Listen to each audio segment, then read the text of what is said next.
Tobago, good morning. It is 6:18 a.m. Thank you for joining Sunrise here on Tobago Updates Television. I am your host, Lavion Cupid, and today is Monday, the 22nd of December, 2025. We are coming to you live from the Port Mall, downtown Scarborough, Tobago. It is a beautiful day as we roll into Christmas. Yes, in the next 2-3 days, we would be singing Neighbor Bring Out the Ham. But we are also waist deep in election season, the Monday, January 12th, Tobago House of Assembly election. Thank you so much for waking up early this morning to join us here on set on Tobago Updates Television.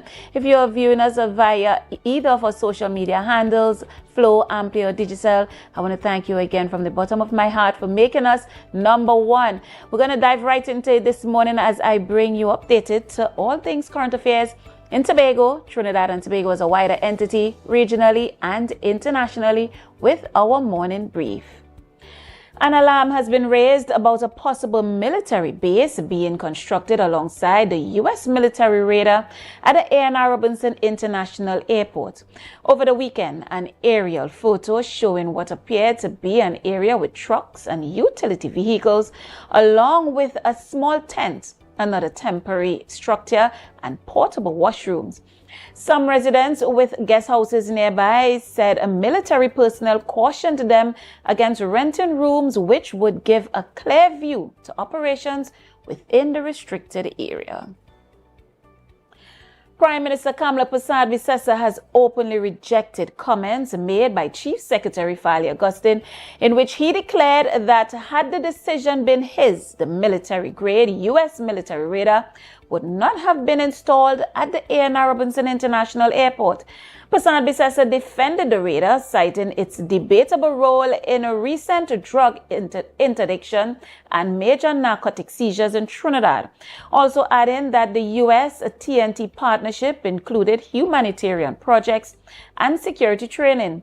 While she said Augustine is entitled to his views, she made it clear she does not share them. The Prime Minister also brushed aside questions about a proposed 2026 autonomy referendum, describing it as, quote, jumping the gun, and said any position would depend on whether or not the vote takes place. Up next, last night at the Magdalena Grand, the People's National Movement Tobago Council launched its manifesto ahead of the January 12, 2026 THA elections, outlining a development plan titled Big, Bold, Red. The party described the document as a contract with the people pledging to place Tobago's interest first. The document is built on 3 pillars: Big, reflecting ambitions for world-class infrastructure and inclusive growth; Bold, aimed at reforming failing systems; and Red, symbolizing unity and commitment. Some key proposals included the creation of 7,000 jobs, a 30-day payment rule in public service, a 52-week festivals calendar, and a Scarborough cruise ship village, subsidized home construction under a Build on Your Land program, and the establishment of a University of Tobago. Political leader Ansel Dennis said the manifesto represents confidence in Tobago's future, urging citizens to support what he called a renewed partnership to put Tobago first again.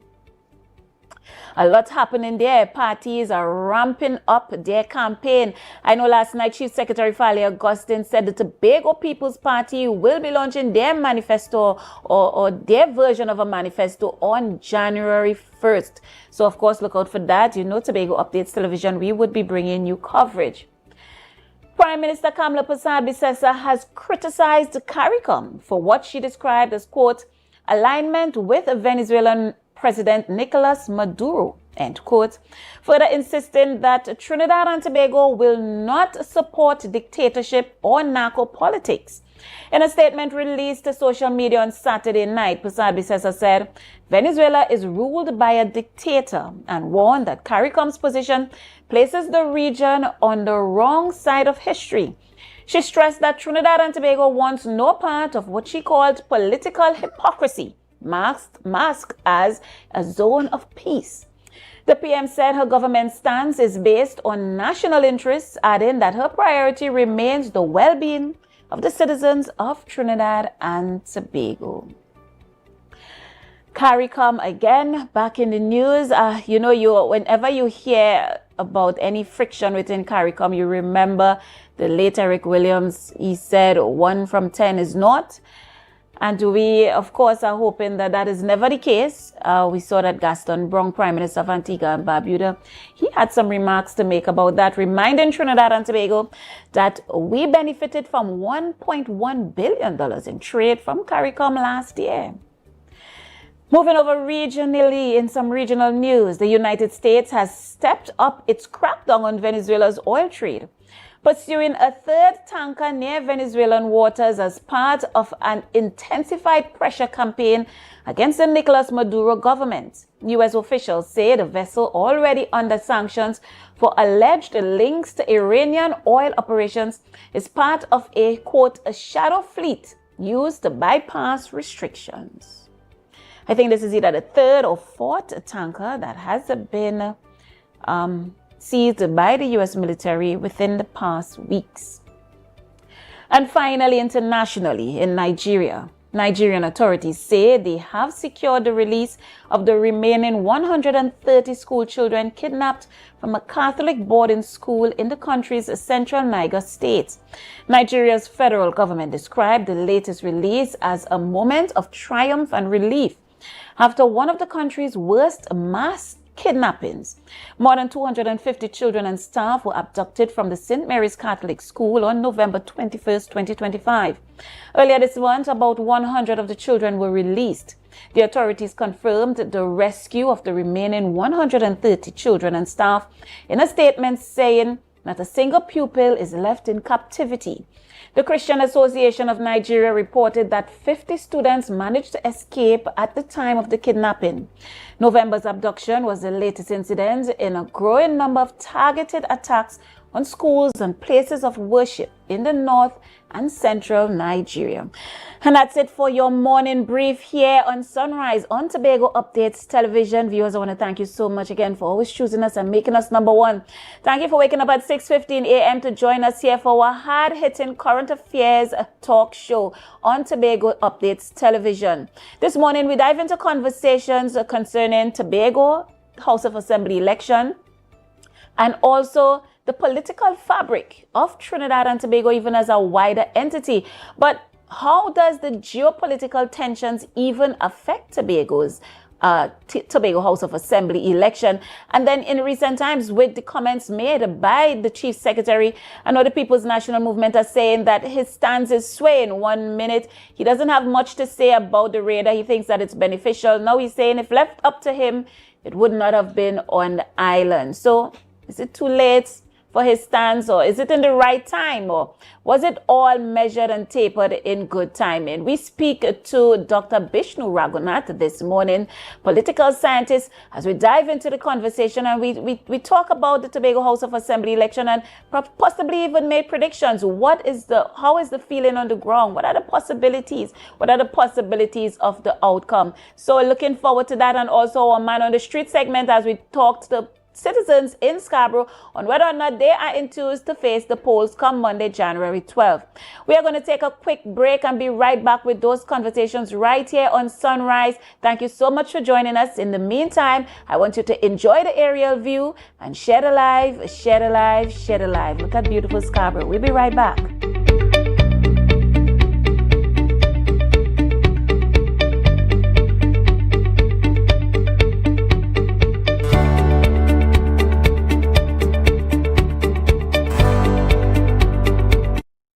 The Elections and Boundaries Commission wishes to inform all qualified persons who are not registered or are in doubt about their registration status that the electoral registration for the upcoming Tobago House of Assembly elections has begun. There are 2 days left to get your name on the revised list of electors. The final day for electoral registration is Tuesday, 23rd of December, 2025. Check your registration status on the EBC's website at www.ebc.gov.gh www.ebctt.com or visit your registration area office to ensure your correct name and address are on the preliminary list of electors.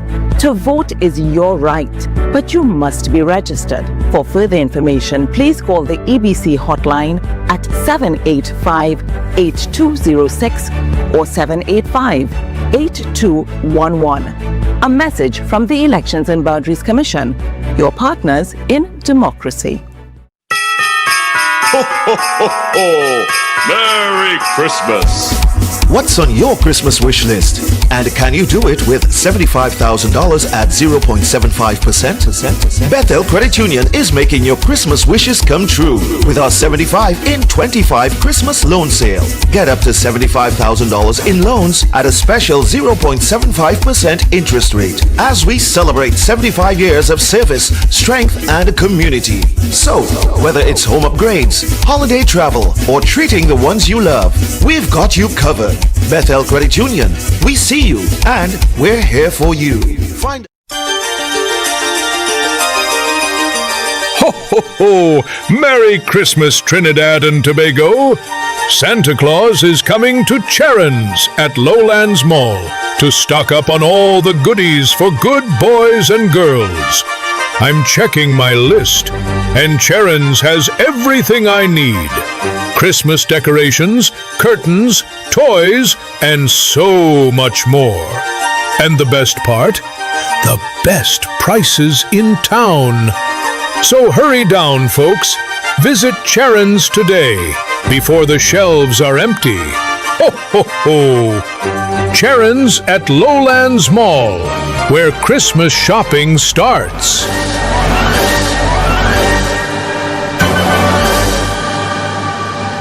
Tobago!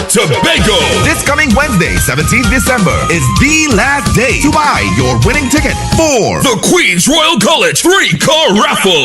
I want a piece of pot. I want a piece of pot from the Christmas. First prize is a luxurious, fully loaded royal ride, Ford Ranger. Draw date Saturday, December 20th at the school. Tickets only $100. All proceeds for the further uplifting of the school. Tickets available from islandetickets.com. Stumpy's Emporium Canaan, Cad Supermarket Lowlands, Terry Brown Supermarket Mount Pleasant, Pablo Supermarket Argyle, Miles Almondos and Company Limited Scarborough, Yachts Marketing, TV Mart Bonaccord, Cost Cutters, Charon Bookstores Lowlands, Police Credit Union, Caribbean Jewelers Lowlands, Jade Monkey Bar Milford Road Crown Point. Don't be lucky and coward. Get your tickets now. Queen's Royal College Christmas 3-car raffle. Deltec Distributors Christmas Specials is here. Choose from our festive meat packages at unbeatable prices, perfect for your holiday feast. Hurry! Limited packages. Order now. Package 1, $4.99. 11 pounds of leg of Thai chicken, 5 pounds pork, 5 pounds turkey, 1 picnic ham, 1-liter pear jacks. Package 2, $4.99. 11 pounds leg of Thai chicken, 5 pounds pork, 5 pounds turkey cubes, 1 chicken ham, 1-liter pear jacks. Package 3, $600. 11 pounds leg of Thai chicken, 5 pounds pork, 5 pounds turkey wings, 1 whole turkey, 1-liter pear jack. Package 4, $535. 11 pounds leg of Thai chicken, 5 pounds pork, 5 pounds turkey wings, 3 pounds fish ham, 1-liter pear jacks for $359-5040 or $237-0102. Delivery available for just $20. Deltec Distributors, Main Road, Argyle, Tobago.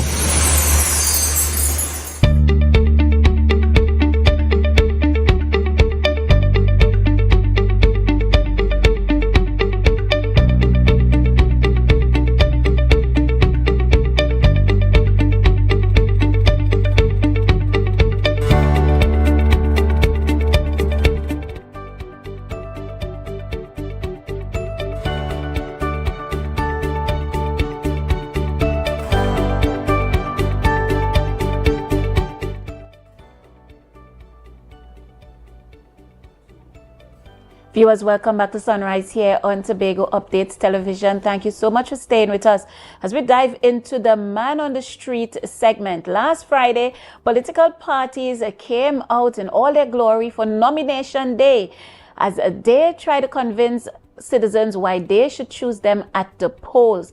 We went into Scarborough to ask citizens, how enthused are you to face the polls following the past 4 years? This is what a few citizens had to say. Last Friday, December 19th, 2025, 4 political parties officially nominated a total of 42 candidates to contest the January 12, 2026 Tobago House of Assembly election. Both the People's National Movement and the Tobago People's Party fielded 15 candidates respectively, while the Innovative Democratic Alliance nominated 11 and the Unity of the People won. But with recent developments and the last 4 years under new leadership, are Tobagonians encouraged to face the polls? In December 2021, a total of 56.97% of the electorate cast their votes, with the highest percentage in recent times being the January 2013 THA election, which saw 70.8% of citizens exercise their civic duty. Sunrise took to Scarborough to hear what the man on the street had to say. So you going out and vote? No. Why? I'm undecided to a fact that I heard a clipping night before last night. And I heard Mr. Farley said that PNM supposed to be getting out of Tobago business. Who is Farley to make that comment or statement? Farley is wrong and out of place. Because he's a Tobagonian, so do I. Please. So tell Mr. Farley to get his act together and don't join with Kamala in Trinidad and making sure that Tobago is safe. Thank you very much. Undecided, why? Because nothing changes when you vote. I'm very serious. Has anything changed since then people come into power? Anybody? No, nothing hasn't changed. The cost of living has keep going up, not down, up. Nobody recognizes our sovereignty because we don't have any. We don't control our resources, so therefore we are subject to that goes down. Sorry about the... That's okay. You understand that? That's why I don't vote, because it doesn't change anything. What we need is somebody like the man who take over Burkina Faso to run this country. Because all the leaders that have, just looking to fill the pockets. All of them will talk about, oh, we go make everything right, we go fix this, we go fix that, and we go show everything right. What have they done? Nothing. Well, yeah, I going out to vote because I find the country was getting bad with Rowley in power now, where I'm not going to lie. And well, when I was smaller and Tanti Cams was in power, I would have said she do a decent job. And since Uncle Rowley come in power, things have been a little different, a little hard, you know. So that's why I went to vote. Going out and vote? Yes, I am going out and vote. Why? On 12. Because the benefits that Tobago receive under the TPP in one term, which is 4 years, compare with what we receive from the PNM in 21 years, I have no other choice more than to support the TPP in this upcoming election. Where you send your voting, and when you're done voting and put them there, what are they doing for you? Because me like to tell, look simple Farley, I talking real. When Farley was in Market Square right there, he had me a whole week up and down coming and checking for a job. Up to today, I didn't even get a job. You know what I end up working? But I'm begged to get a construction job. And just to get in the government, to work for the government, the same government where I vote for you. You have up and down like a fool. So what sense it make I voting? So me, I make up my mind, I'm not voting for nobody. From development to job creation, citizens had varying opinions they say will influence their final decision. This morning we discussed the upcoming election and voter psychology as we analyze the battle to 15. And that was our Man on the Street segment. Because this morning we dive into the conversation with a political scientist, Dr. Bishnu Raghunath. Doc, are you online? Are you hearing me? Good morning, sir. I'm hearing you. Good morning. Good morning to your listeners and viewers in Tobago. Thank you so much for joining us. Last Friday was a nomination day here on the island, and we had 4 political parties nominate 42 candidates in total. But our 2 major political parties, which are the Tobago People's Party and the People's National Movement, came out in their numbers. The People's National Movement portrayed strength in, I guess, what looked like unity, whereas the Tobago People's Party, they portrayed their strength in numbers with quite a bit of fanfare. My question to you this morning is, what are your comments based on the trajectory of the election temperature here in Tobago as we head to Monday, January 12th? Well, clearly there's, always an interest in elections. But having said that, there's always interest in elections. The question that begs is simply, how do we understand voter participation in an election? Now, over the years, the voter participation in Tobago has been dropping, as well as in Trinidad. So it's not left only to Tobago. But voter participation has been dropping. And in 2021, for instance, just over 57% of the electorate in Tobago went out and voted in that election in December 2021. And that, I think, is an issue that our political parties have to deal with, in that they have to try to encourage people and give people reason to want to come out and vote. And that, I think, is something that parties will have to deal with as they go forward. Because, as you listen to the clip just now from your man on the street, plenty of people are not convinced that governments do what they are supposed to be doing, or at least political parties are doing what they're supposed to be doing in recruiting members, but rather is simply seeking power. And once they get into power, that's the common view they see about themselves rather than the interests of the people. And that is why people don't go out there to vote. So it is in that context we now have to look at what people want, and to the extent to which parties can try to assimilate those views and put them forward in a way that will encourage people to want to participate in the electoral process. So recently, with the geopolitical tensions in our region, at first we would have had Chief Secretary Fali Augustine. He didn't have much to say about the radar here on the island. It was left up to central government. He did say that it could be good for the island. But now he's saying that left up to him, he would not have had that radar here or any military action happening on the island. Prime Minister Kamala Persad-Bissessar openly said, I disagree with that, with Chief Secretary Fali Augustine on that stance. And she didn't have much to say about his proposed referendum. Now, the Tobago People's Party and the sitting United National Congress administration seemingly has a good working relationship. However, with this radar issue, how do you think it might affect the Tobago People's Party or Chief Secretary Fali Augustine's favor with the people? Because he does have, that is one thing he would have gained over the past 4 years. Even prior, since 2017, favor is one thing he gained with the people. He is a charismatic and loved politician. Do you think that that is going to fall apart due to his, what the PNM described as a flip-flop stance on the issue? I cannot say exactly what whether the Tobagonians will support Fali Augustine and whether he could be deemed flip-flop.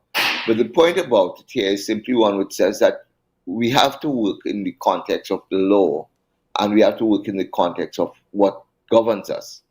Fali Augustine is now going to be saying things outside there to the population that he would think that the population wants to hear.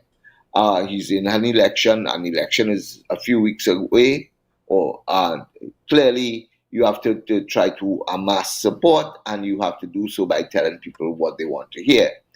Having said that, for instance, Fali said that he's going to have a referendum. Nowhere in Trinidad and Tobago laws do we provide for a referendum. So having a referendum does not necessarily mean anything beyond that referendum. It doesn't mean that anybody has to act on it. It doesn't have any power of sanction or anything behind it. One. Two. That's one side of the law. The other side of the law is the Tobago House of Assembly Act. And the Tobago House of Assembly Act does not give Tobago or the THA power over national security issues. National security issues fall under the domain of the central government. And, I've always spoken about governments give with one hand and back with the other hand. Section 25 of the Tobago House of Assembly Act, for instance, tells us that the government of Trinidad and Tobago has given to the THA the power to make policy and implement policy with regard to some 30 items in Schedule 5 of the Act, of the THA Act. But in saying that, however, the one thing that section goes on to say in a part 2 is simply, notwithstanding what is said in section 1, section 75(1) of the Constitution holds overall. And section 75(1) of the Constitution says the cabinet shall be responsible for making policy decisions for Trinidad and Tobago. The cabinet, not the THA. And to that extent, that is where we have to understand law. And that, I think, so the law does not give the THA any power to have a referendum. The law does not give the THA to say whether or not they want the radar, because that is national security issues. So the law in itself, as it stands right now, says one thing. Politicians, however, in the quest to win votes, will go and tell people what they think people want to hear. And that is why Farley Augustine probably would have said what he did. I mean, if I had the power, I would have, and literally if he had the power, he probably would have said, well, no to the radar, but then that power to install a radar and whatever else is national security issues and falls within the domain of the cabinet and the central government. That being said, notwithstanding that, that is an issue that Tobagonians will be looking at. And in fact, all the political parties will use that radar issue as a campaign issue in this election. They were not, Tobago was not consulted, Tobago was bypassed and those sorts of things, and whether Tobago really wants to have that radar based in Tobago. We'll wait and see how that turns out. But so that's one aspect that you referred to. But having said that, we come back to the real issue. There's the radar issues, but one issue in this election campaign. The PNM would like to make that radar issue the center of its campaign. But the TPP is going to try to make that radar issue just one little component and talk about governance and talk about what they have done over the last 4 years and what they intend to do over the next 4 years and so on. And to that extent, that is where they are going to try to emphasize their campaign and try to bring people. Of course, they acknowledge, I think the TPP acknowledges that the PNM has made that radar issue, not only the TPP, not only the PNM, the IDA and citizens on the ground have made that radar issue a critical issue. So they cannot ignore it. So they have to talk about it, but they will not talk about it to the extent that I think people would, well, at least the PNM would expect them to talk about it, because they're going to talk about everything else. Doc, I want to ask you a bit about the Prime Minister's recent comments on CARICOM. And what do you think those impacts might have? I mean, right before, as I started the show, I spoke about the late Dr. Eric Williams' statement that 1 from 10 leaves north. I want to ask you this morning, do you think that this friction could one day possibly see Trinidad and Tobago pulling away from CARICOM, or even causing greater fragment within CARICOM, and Trinidad and Tobago being mad with the stain of being that island that would have caused this? CARICOM, the issue with CARICOM, however, is a different issue altogether. Yes, Eric Williams did say 1 from 10 leaves 0 with regard to the Federation. But one of the things coming out of that statement yesterday by Prime Minister Kamala Prasad-Bissessa was that there are serious challenges and difficulties within CARICOM.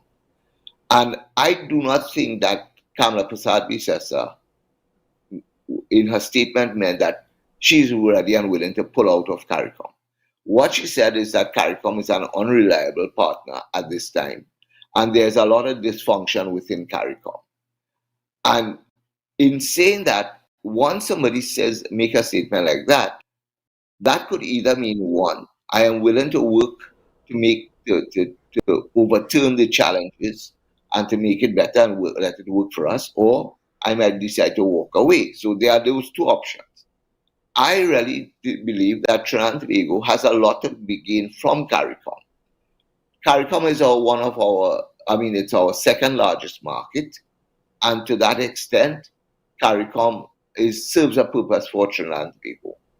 I don't think Kamala Prasad-Bissessa is crazy enough to want to say walk away from CARICOM, because if she walks away from CARICOM and loses that common external tariff for the CARICOM region, all our businesses, our non-oil sector businesses, will suffer, because they are the ones who export to CARICOM. Right. And they are the ones who are going to be losing out. So Kamala Prasad-Bissessa cannot say now that she's walking away. Right. What she will have to say now is that we'll have to fix it, and we'll have to fix CARICOM.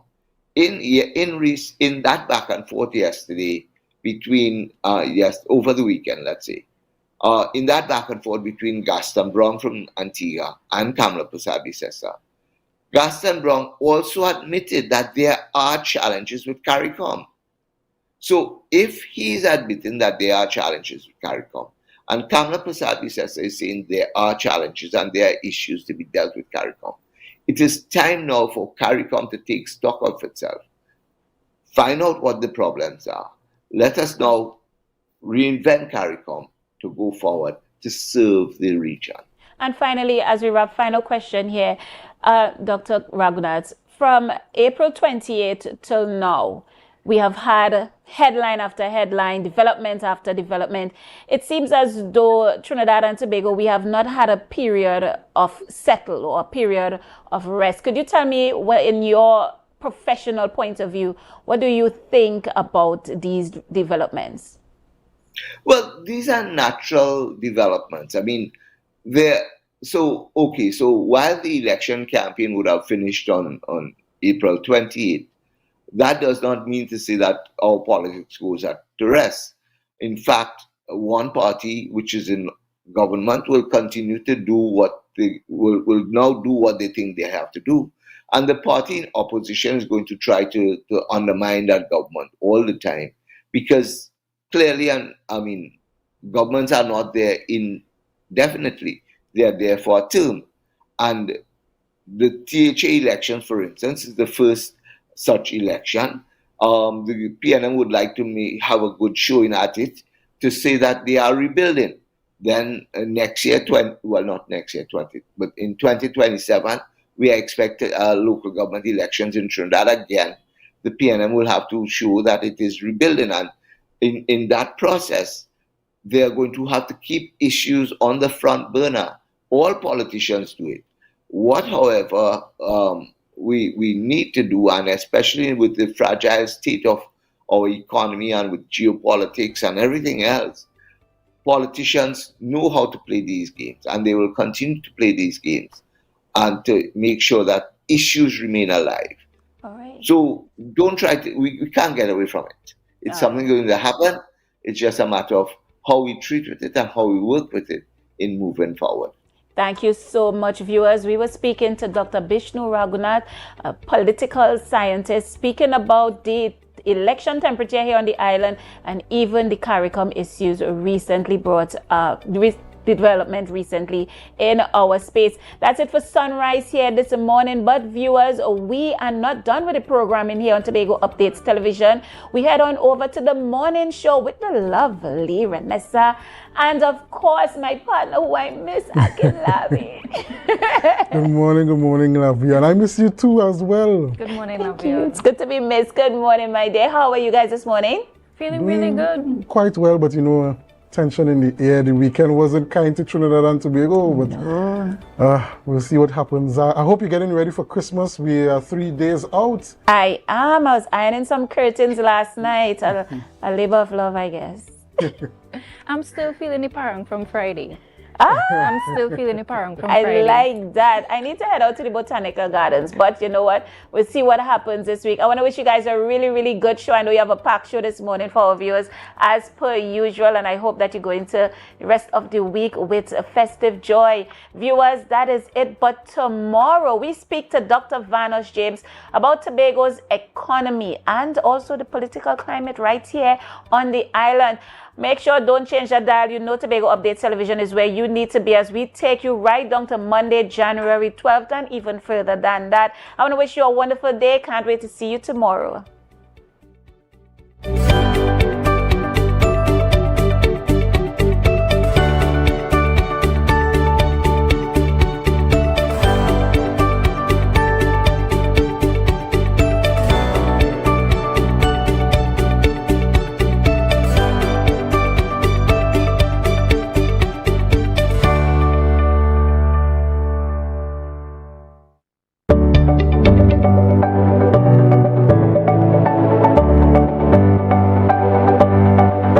Welcome to Belgo's Funeral Home, where we celebrate life's precious moments.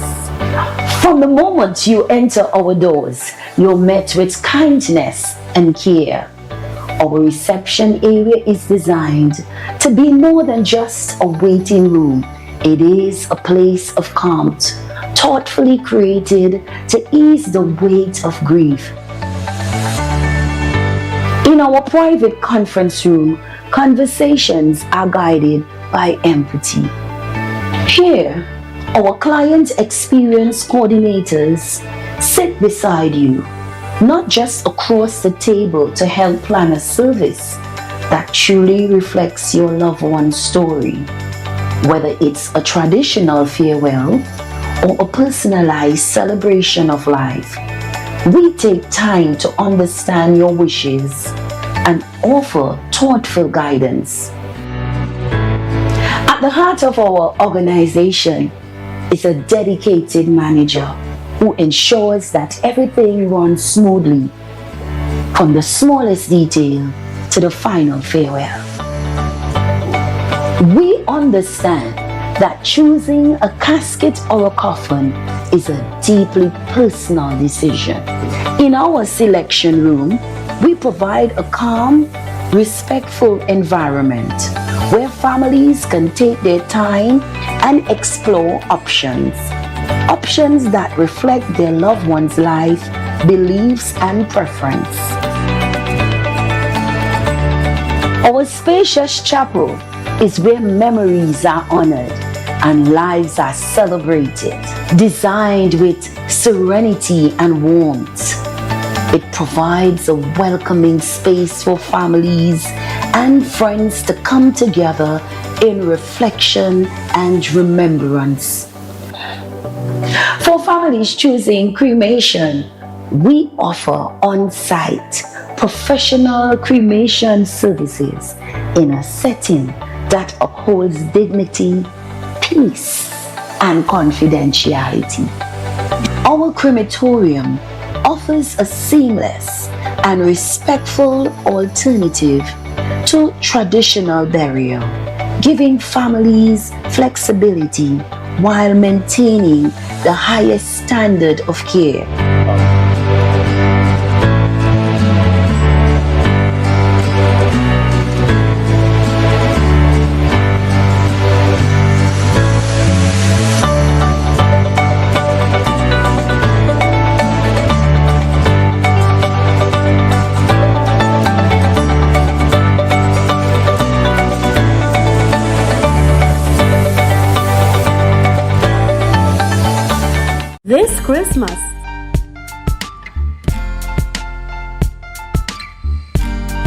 put a smile on your face when you're moving from place to place. Good morning, good morning, morning, good morning, morning.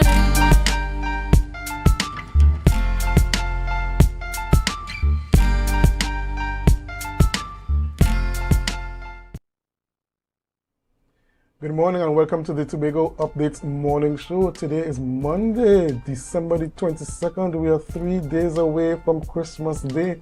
Hope that you're up and you're ready to go and you're getting your house ready for that Christmas Day celebration for the 12 days of Christmas. Yes, it is upon us soon. I am Akinlabi Holder. It's good to be your host for this week. And I'm joined in the studio by the lovely Renessa Ortiz. Good morning, Akinlabi. Good morning to our viewers. Akinlabi, I'm just happy that you're on track now, that it is December and not November. Happy to see you back on track. I'm finally come back on track. I'm finally back on track. With the months, we are almost at the end of 2025, heading into 2026.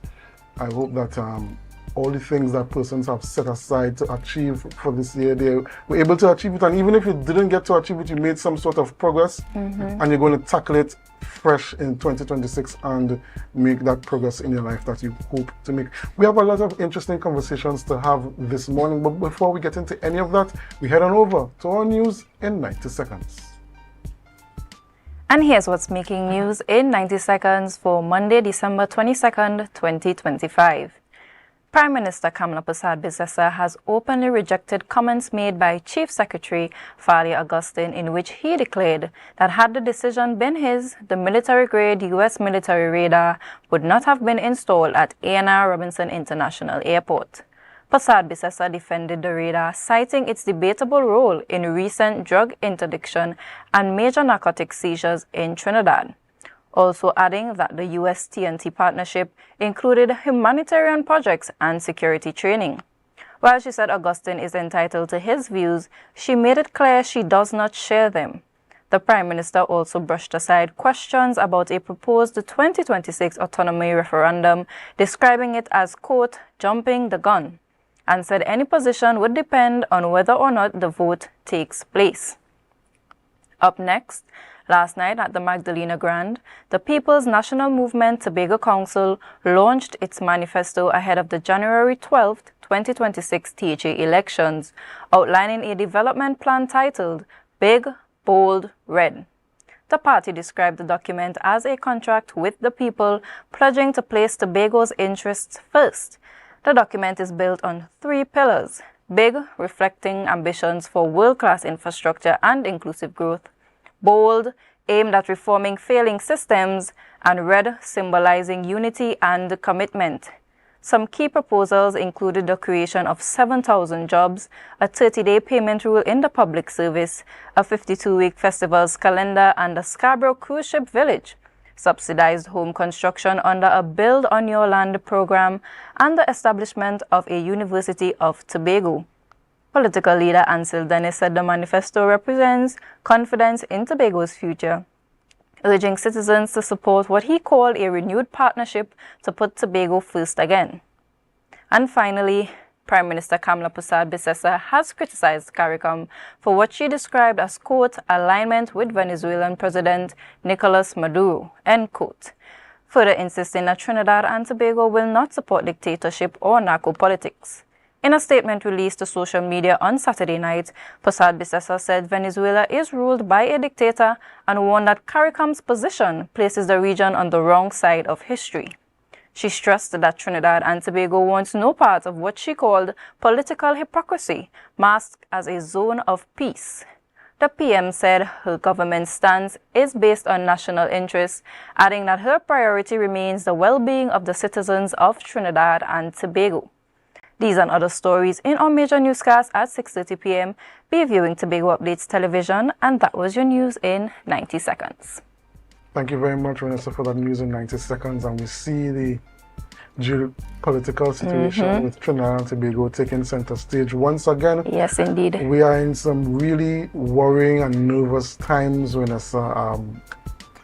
Tensions continue to rise between Trinidad and Tobago and fellow CARICOM members, as well as tensions between Trinidad and Tobago and Venezuela, as the government of the day has decided to squarely back the United States in their interventions in the Southern Caribbean.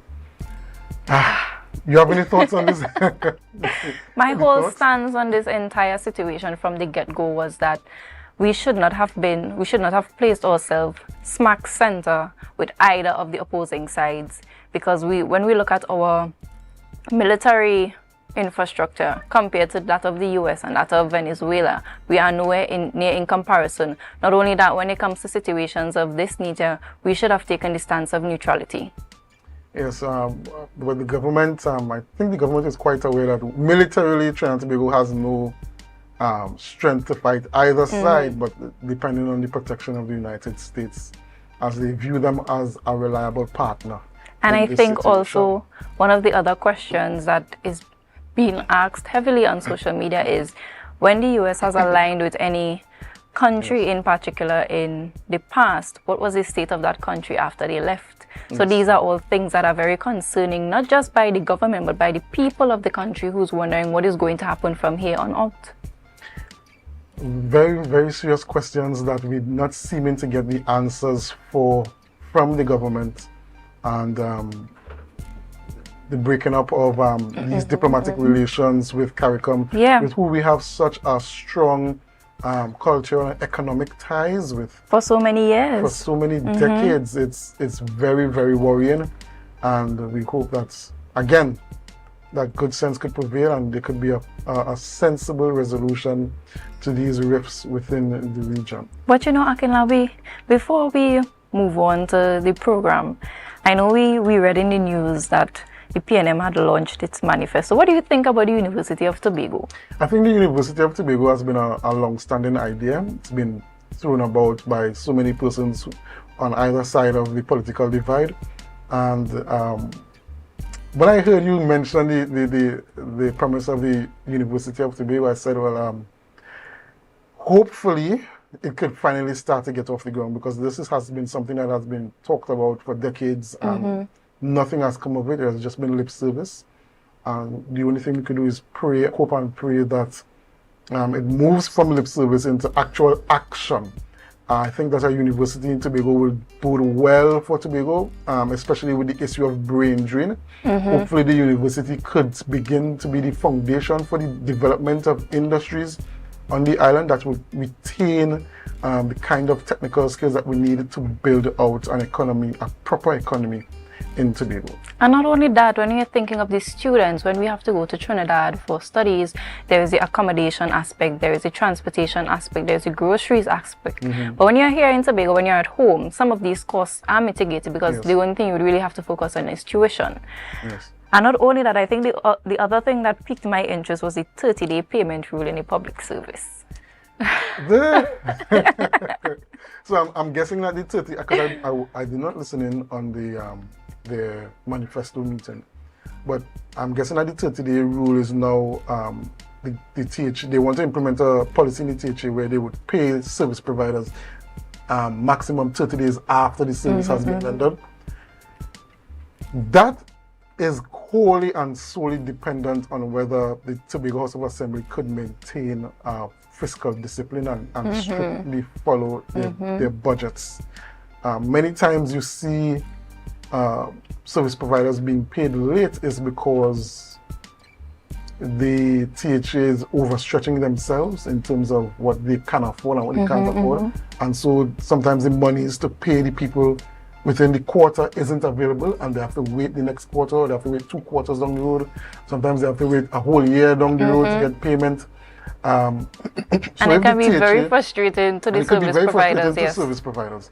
But if the THA could maintain strict fiscal discipline, not come up with any bright ideas or new ideas within the middle of the financial year that shows off the budget, then it is possible. It is possible, but that is a very ticklish policy, a very difficult policy to bring into fruition, in my opinion. Especially when you're working in the accounts of the public sector, when you know how these warrants are placed and stuff like that. It's easy to say these things, but the implementation and rollout would be very, When you learn how public service works and how payments are processed and how it comes, how it goes from yes, I approve this project to yes, you're to being reach paid. in the accounts department, and you understand the bureaucracy and the steps and the levels of technicality, then you know that a promise of 30-day payments is an extremely difficult promise to bring to fruition.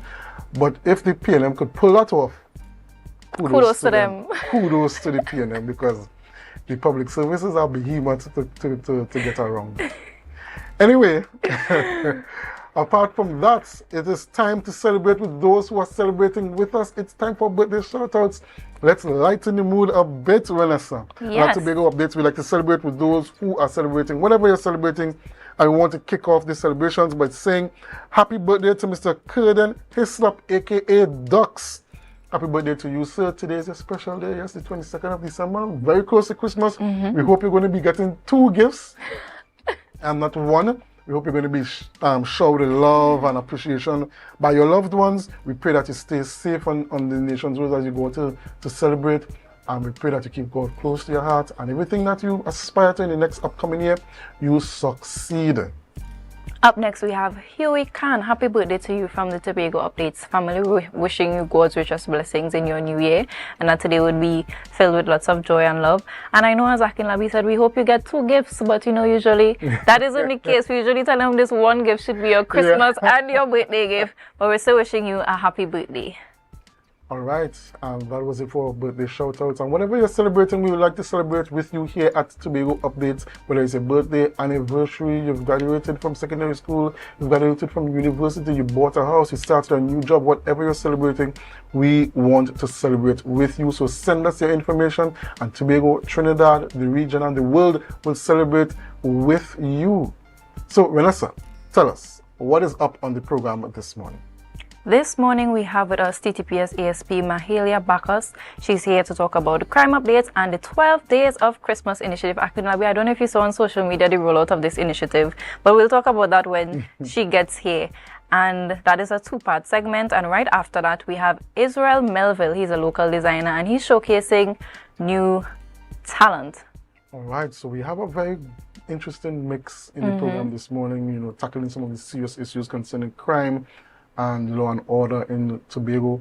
And then we're going to be wrapping it up light with some talk about the creative arts in Tobago, the designer and his new showcasing new talents. So we have a very interesting lineup, and we thank you for staying with us, whether you're on our Facebook Live or YouTube channel, 102 on AMPLIA, 121 and 130 on Flow, or 33 on digital. We thank you, whether you're viewing in Tobago, Trinidad, the Caribbean, or the wider world. Thank you for making Tobago Updates Tobago's #1 station. And we ask you to do us a favor. Share the live, share the live, share the live. We'll be right back after these messages.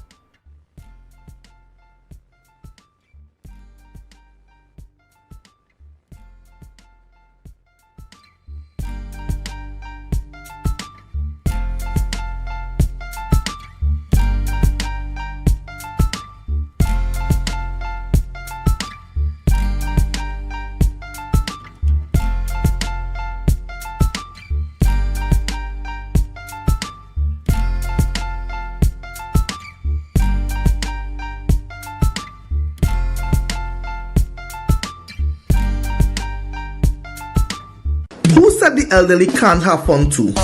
We're talking good food, proper music, lots of games, and a day at the beach they will never forget. From the time we left the compound at Heavenly Care Home for the Elderly, the vibe was already established. Wheels up and seatbelts on. Watch now, when we touched down in Pigeon Point, everybody was ready for excitement. But before anything could take place, we had to secure bellies. You ever play bingo by the beachside? Well, that was the first activity on the roster, and boy did these seniors have fun. However, others wanted something more physical, so we brought out the ring toss, and not even arthritis could have stopped them. Well, I was blown away at how straight these people were. Are you sure this is a home for the elderly? Nothing beats a Jet 2 holiday, but nothing beats the song of Good Steel Pan by the shores while we take a dip in Tobago's finest water. Wait, more food again? This is my type of event. The energy was amazing and nothing short of a blessing. Pick up Heavenly Care Home for the Elderly, because joy doesn't retire, laughter doesn't age, and memories like these last forever. To a stranger.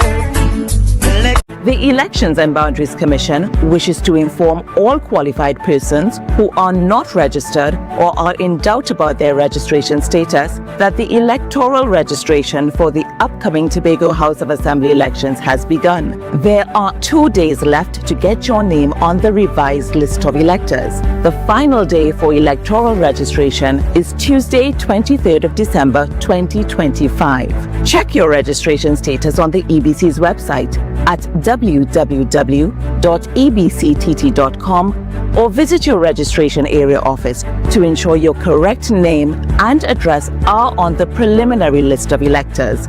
To vote is your right, but you must be registered. For further information, please call the EBC hotline at 785-8206 or 785-8211.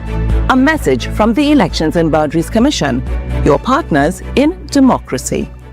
Our world is filled with rhythm. Rhythm that's unapologetic, infectious, timeless. Rhythm is commitment in action. It's how we show up for each other with unrelenting support that goes the distance. Rhythm lives in the tiny beats of our most intimate moments and the seismic roars of our biggest achievements. Rhythm is resilience in motion. So even when things go out of sync, we do what it takes to bring the rhythm back. At Flow, we understand your rhythm because we live it. That's why we're dedicated to building a network as resilient as you, with a team of familiar faces working every day to keep you on beat. You're at the heart of everything we do, and our commitment is to keep your rhythm flowing, no matter what. Are you in a dispute with a registered investment service provider of the TTSEC? Or maybe you're the victim of an investment scam? You can lodge a complaint or submit an anonymous tip to the Trinidad and Tobago Securities and Exchange Commission. Download our Investor Protection app or go to ttsec.org.tt to access our complaint form or submit an anonymous tip. Write a clear summary of your complaint. Submit copies of supporting documents along with the originals for verification. Provide a copy of the feedback received from the entity regarding your complaint. All investor complaints or scam reports submitted by the public are acknowledged and reviewed by the TTSEC. Investigations are pursued based on the outcome of the review. Trinidad and Tobago Securities and Exchange Commission, protecting the interests of investors and the public. You invest, we protect. Everyone benefits.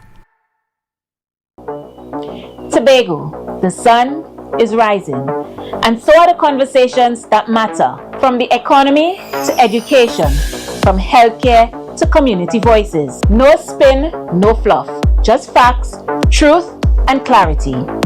Join me, Lavian, as we cover the issues that shape our lives, the stories we can't ignore. We bring them to the table and ask the questions you want answered. Deltec Distributors Christmas Specials is here. Choose from our festive meat packages at unbeatable prices, perfect for your holiday feast. Hurry! Limited packages. Order now. Package 1, $4.99. 11 pounds of leg of Thai chicken, 5 pounds pork, 5 pounds turkey, 1 picnic ham, 1 liter pear jacks. Package 2, $4.99. 11 pounds leg of Thai chicken, 5 pounds pork, 5 pounds turkey cubes, 1 chicken ham, 1 liter pear jacks. Package 3, $600. 11 pounds leg of Thai chicken, 5 pounds pork, 5 pounds turkey wings, 1 whole turkey, 1 liter pear jack. Package 4, $535. 11 pounds leg of Thai chicken, 5 pounds pork, 5 pounds turkey wings, 3 pounds fish ham, 1 liter pear jacks for $359-5040 or 237-0102. Delivery available for just $20. Deltec Distributors, Main Road, Argyle, Tobago.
This Christmas, Santa isn't the only one checking his list. At Lambo Credit Union, we're helping you give the gift that truly lasts. Introducing our Christmas Share Certificates. A gift of saving, a gift of security, a gift of love. Whether you're starting small or saving big, every share brings you closer to your dreams. Share Certificates starts as low as $100 up to $1,000 in share value. A Christmas Share Certificate isn't just a gift, it's a legacy, a promise, a head start for the ones you love. Give the gift of financial freedom this Christmas. Visit either branch of the Lambo Credit Union or call us at 639-5060 to learn more today. Lambo Credit Union, always here for you. It's Christmas time again, and if you're looking for somewhere to get all your Christmas decorations, you'll find the right place.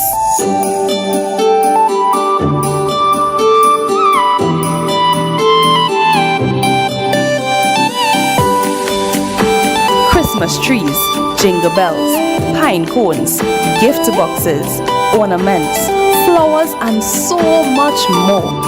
And 'tis the season to give. Get a wide variety of toys, from dolls, bicycles, racing cars, toy trucks, board and card games, and everything in between. Get your gift wrapping paper and gift bags too. Whatever decorations you need this Christmas, we have it at Terrific Ideas. The Caribbean is more than just a place. It's a spirit, resilient, vibrant, and full of possibility. It's who we are at the heart of everything we do. For over 150 years, we've been right here, invested in the Caribbean, its people, and its progress. And today, we're going even further. We're deepening our commitment to the region, continuing to invest in the networks, services, and digital solutions that move Caribbean businesses forward. Whether you are a mid-sized business or a multinational player, we bring you resilient connectivity, personalized service, and tailored IT solutions, all powered by local teams that truly have your back. We're here to help you navigate challenges, grow, and achieve your goals with practical solutions, reliable networks, and a partnership rooted in trust and your long-term success.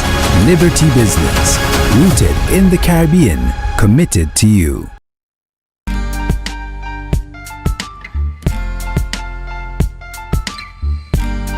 Put a smile on your face when you're moving from place to place. Good morning, good morning, morning, good morning, morning.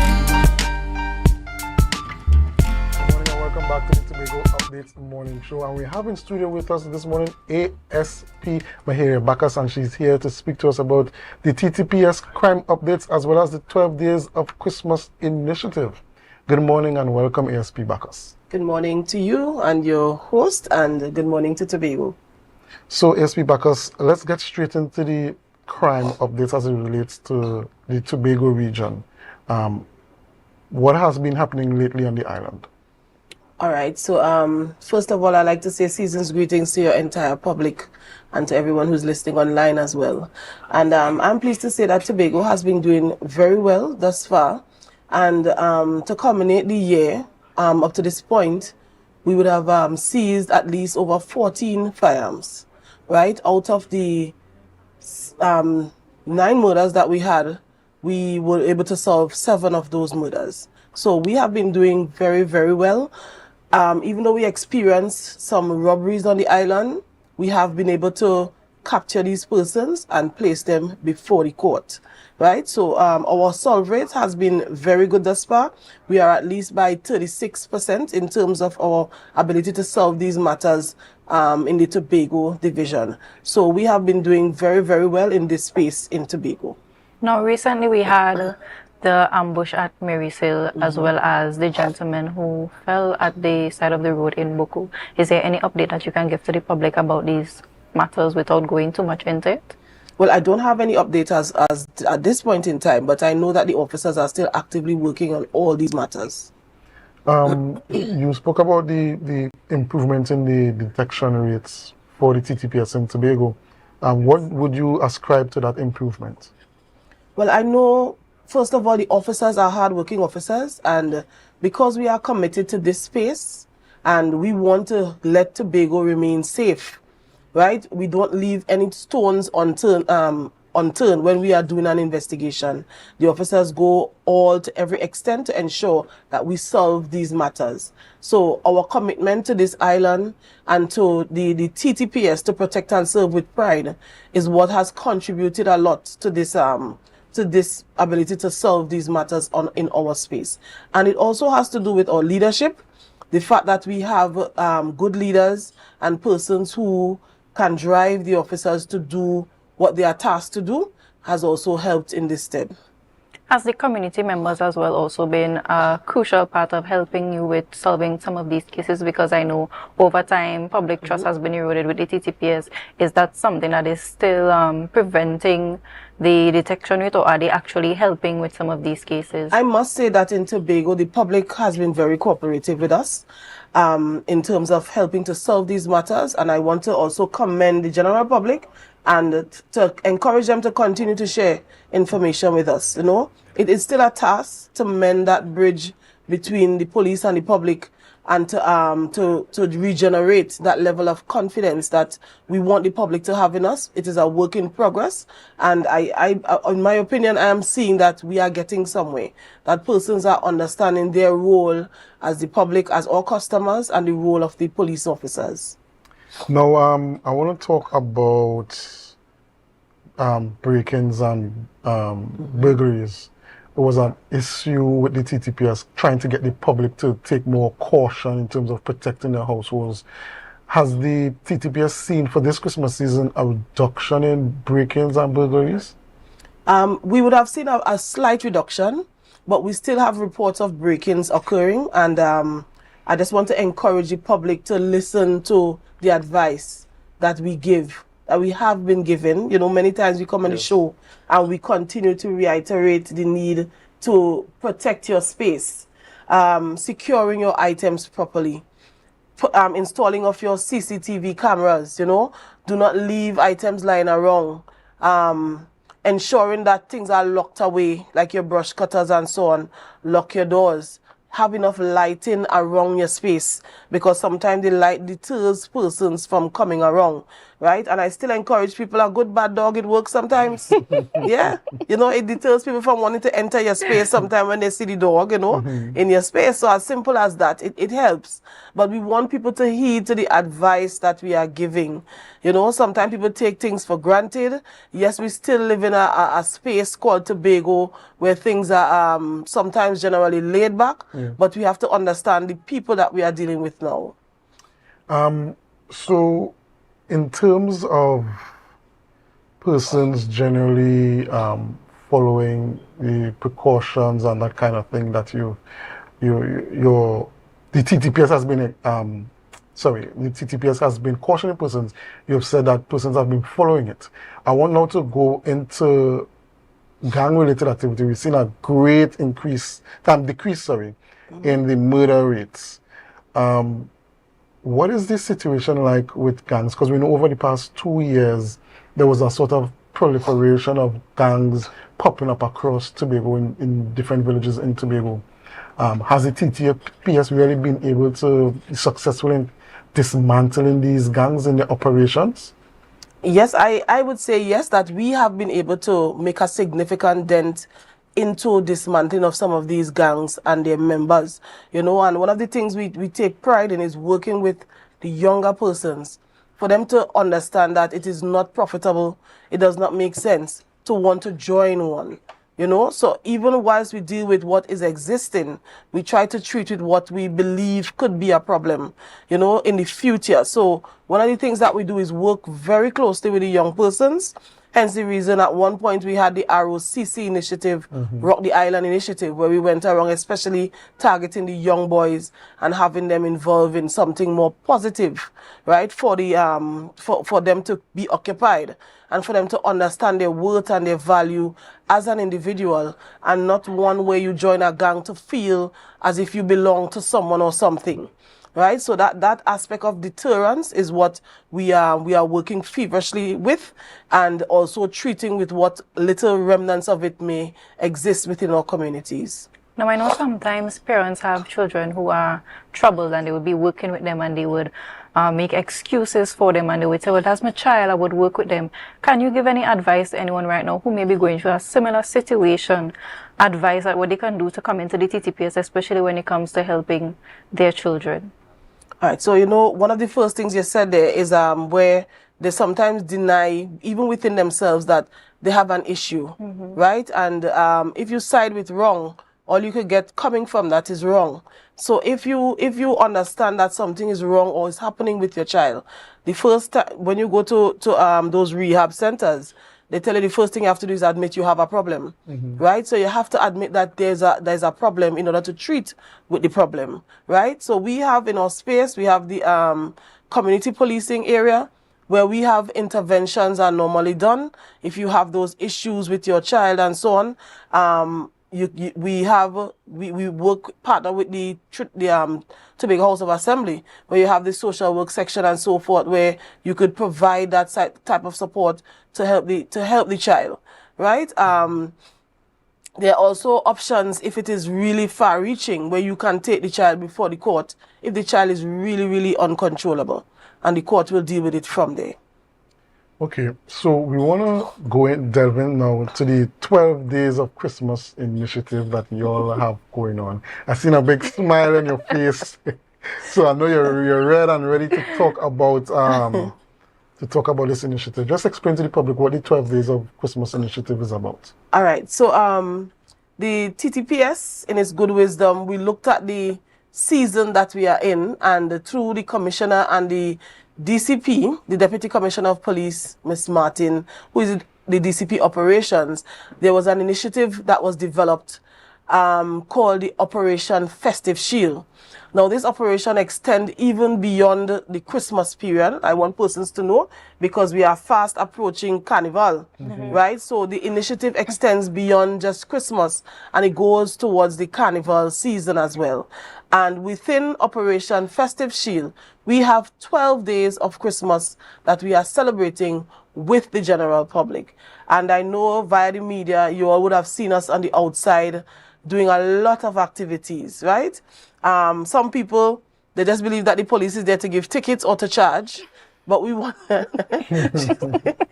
but we are trying to build that same bridge that we know has eroded over time, to develop that trust and confidence once again between the police and the public.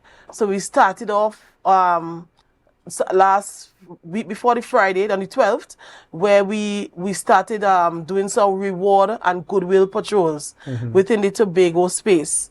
And persons would have seen me in the Scarborough area, and we stopped vehicles where we saw persons wearing their seatbelts and everything was intact with their vehicles and so on.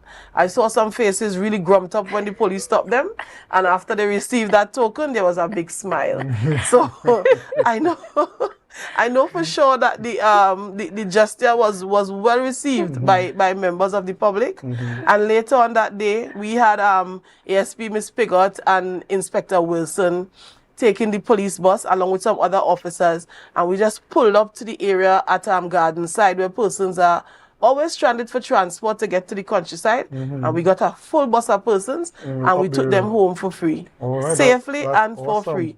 And they really, really appreciated it, It was fun. You know what's funny? When she said that she stopped them to give them rewards because they were doing it, I could imagine the faces like, what are they stopping me for this time? That's right. What I do wrong this time? Because usually that's the idea that we have around with the policing, because most times, most interactions can come across as negative. So this initiative, I guess it really gives the public that sense of trust, even with the initiative of taking the bus, taking them to country, because sometimes that stand is very, very tough. So I must commend the TTPS for this. Yes, I noticed as well, I saw some videos of you all engaging with some basketball in Montgomery. And it was actually ASP Bacchus who was shooting the hoop. Yeah, well, I still have a little skill left in me. Yeah. Well, we call that one the Blue Light Night Initiative, where we went out in the nighttime and we actually proliferated the Crown Point district and the Shervan district that night. even though we didn't have the numbers in some other spaces, we also had the officers out and had their lights flashing in the Moriah District, Roxborough, Charlottesville, as well, and in Scarborough, right? So within that space, we walked on foot, a number of the officers, and we also interacted with members of the public on that night. And fortunately, we were able to meet up on the guys playing football and basketball. So we took the opportunity to interact, and it was so much fun. We also went to the pan tent where we met some young ones having practice for Junior Panorama. And, you know, we engaged them as well, gave them some advice, spoke to them. I even told them Santa Claus might just come back their way, you know, after this interaction and so on. But it was really fun. And I saw that the guys, some of them were saying, is the first time I see this, the police playing with them and so on, you know. But I just want to assure the public, we have a lot more of that to come. A lot more. As you spoke about a lot more of that to come, I was now going to ask what are some more of the initiatives the public could look forward to in the coming days? All right. So today, we have our initiative right here in the Scarborough District, next to the mobile booth. We came together as the TTPS, and we paid our monies, and different stations made contributions. So we have like a Thanksgiving service today where we cooked food, and we're going to be on the outside there, and the persons who really need a meal and so on, we are going to be sharing that food to them today. So we're going to be right at the mobile booth at Scarborough, right opposite the port there. And we are going to be doing that Thanksgiving service today. And I must mention, yesterday we had a caravan. It was a joint service caravan where the officers went around with snap bags and so on. Officers from the Criminal Investigation Department. They did over 300 snap bags. And they went from Plymouth, Blackrock, all the way on the north side and went around to Charlottesville and come down and distributed snap bags to children and toys and so forth. So it was really, really nice. So I've noticed that there seems to be a boost in the morale within the TTPS. Just speak to us about that. All right. So one of the things that you have to do is to engage your charges.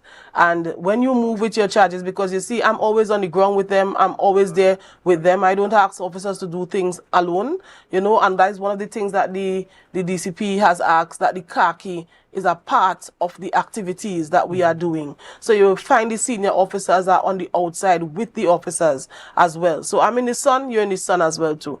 So part of this will help to boost your morale and how you want to carry about yourself and to do the actual duty that is expected of you, you know. So what I would say, leadership has a lot to do with it in terms of officers showing that level of pride in what they have to do in terms of their roles and functions as police officers. Now, ASP Bacchus, we want to thank you so much for coming this morning, for sharing your 12 Days of Christmas initiative, and just to give us a bit of updates about the crime here in Tobago. We want to commend you for your initiative, and you continue doing the good work. Viewers, we want to thank you for continuing to view us. We want you to stay here with us, but don't forget to share the live, share the live, share the live. Thank you for having me.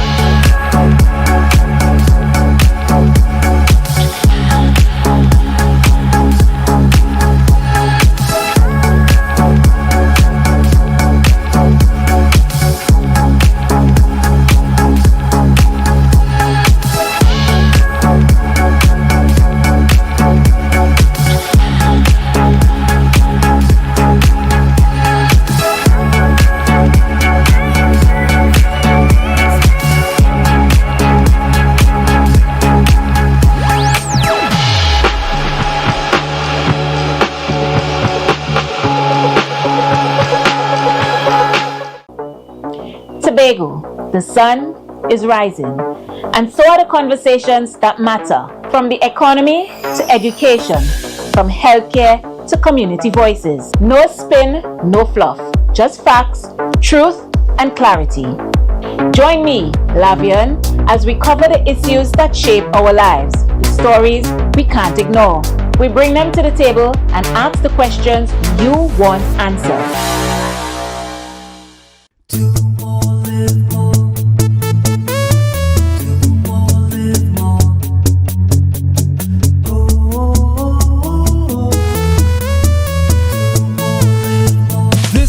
how it's gonna go.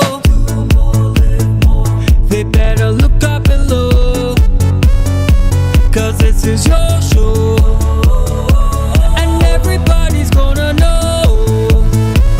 Say it to them once again. They better look up below.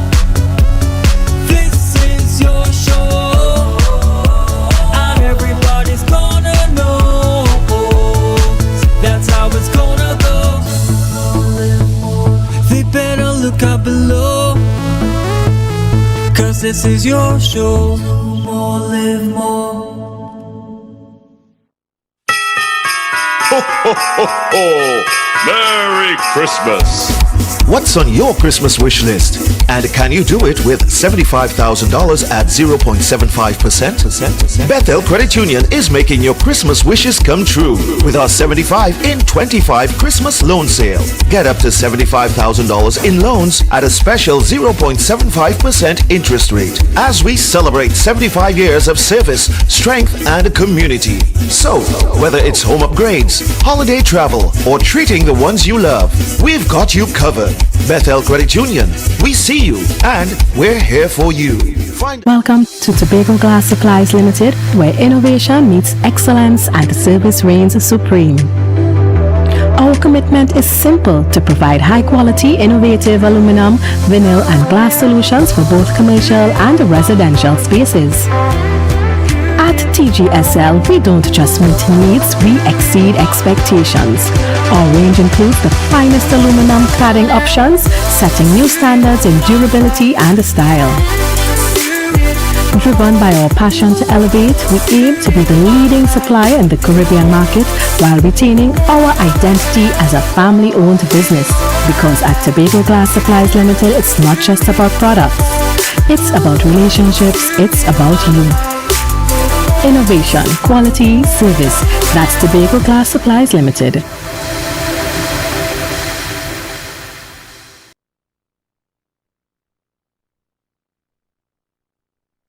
Deltec Distributors Christmas Specials is here. Choose from our festive meat packages at unbeatable prices, perfect for your holiday feast. Hurry! Limited packages. Order now. Package 1, $4.99. 11 pounds of leg of Thai chicken, 5 pounds pork, 5 pounds turkey, 1 picnic ham, 1 liter pear jacks. Package 2, $4.99. 11 pounds leg of Thai chicken, 5 pounds pork, 5 pounds turkey cubes, 1 chicken ham, 1 liter pear jacks. Package 3, $600. 11 pounds leg of Thai chicken, 5 pounds pork, 5 pounds turkey wings, 1 whole turkey, 1 liter pear jack. Package 4, $535. 11 pounds leg of Thai chicken, 5 pounds pork, 5 pounds turkey wings, 3 pounds fish ham, 1 liter pear jacks for $359-5040 or 237-0102. Delivery available for just $20. Deltec Distributors, Main Road, Argyle, Tobago.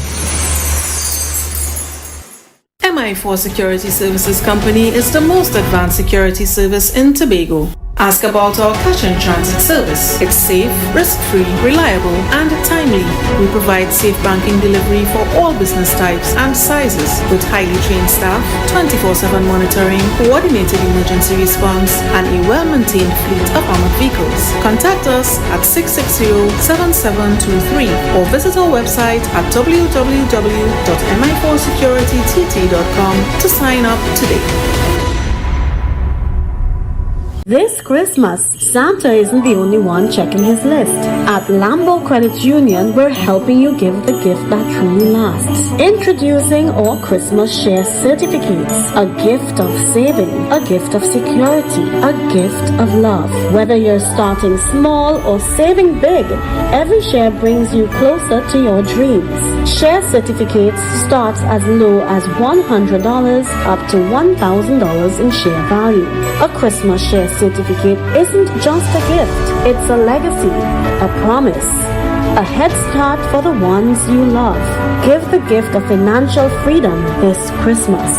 Visit either branch of the Lambo Credit Union or call us at 639-5060 to learn more today.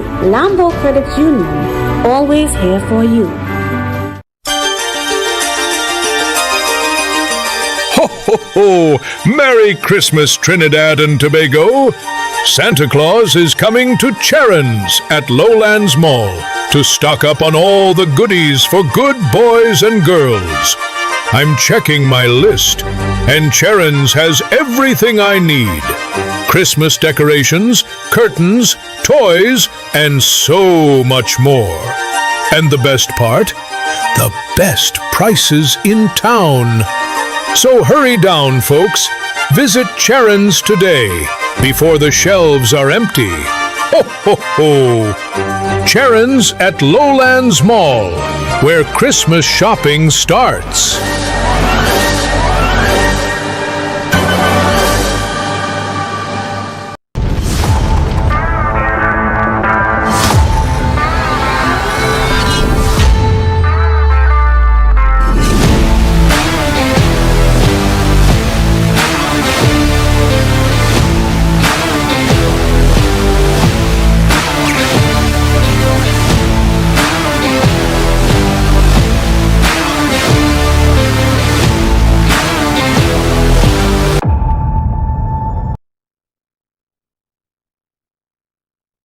Welcome to Tobago Glass Supplies Limited, where innovation meets excellence and service reigns supreme. Our commitment is simple: to provide high-quality, innovative aluminum, vinyl, and glass solutions for both commercial and residential spaces. At TGSL, we don't just meet needs, we exceed expectations.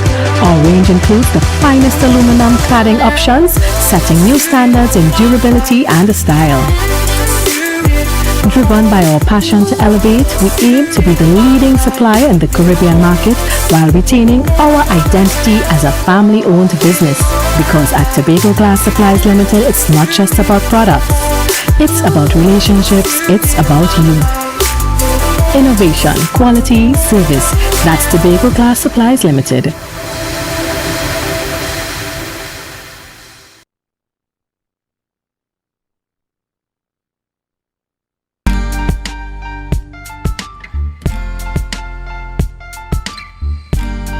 Put a smile on your face when you're moving from place to place. Good morning, good morning, morning, good morning, morning.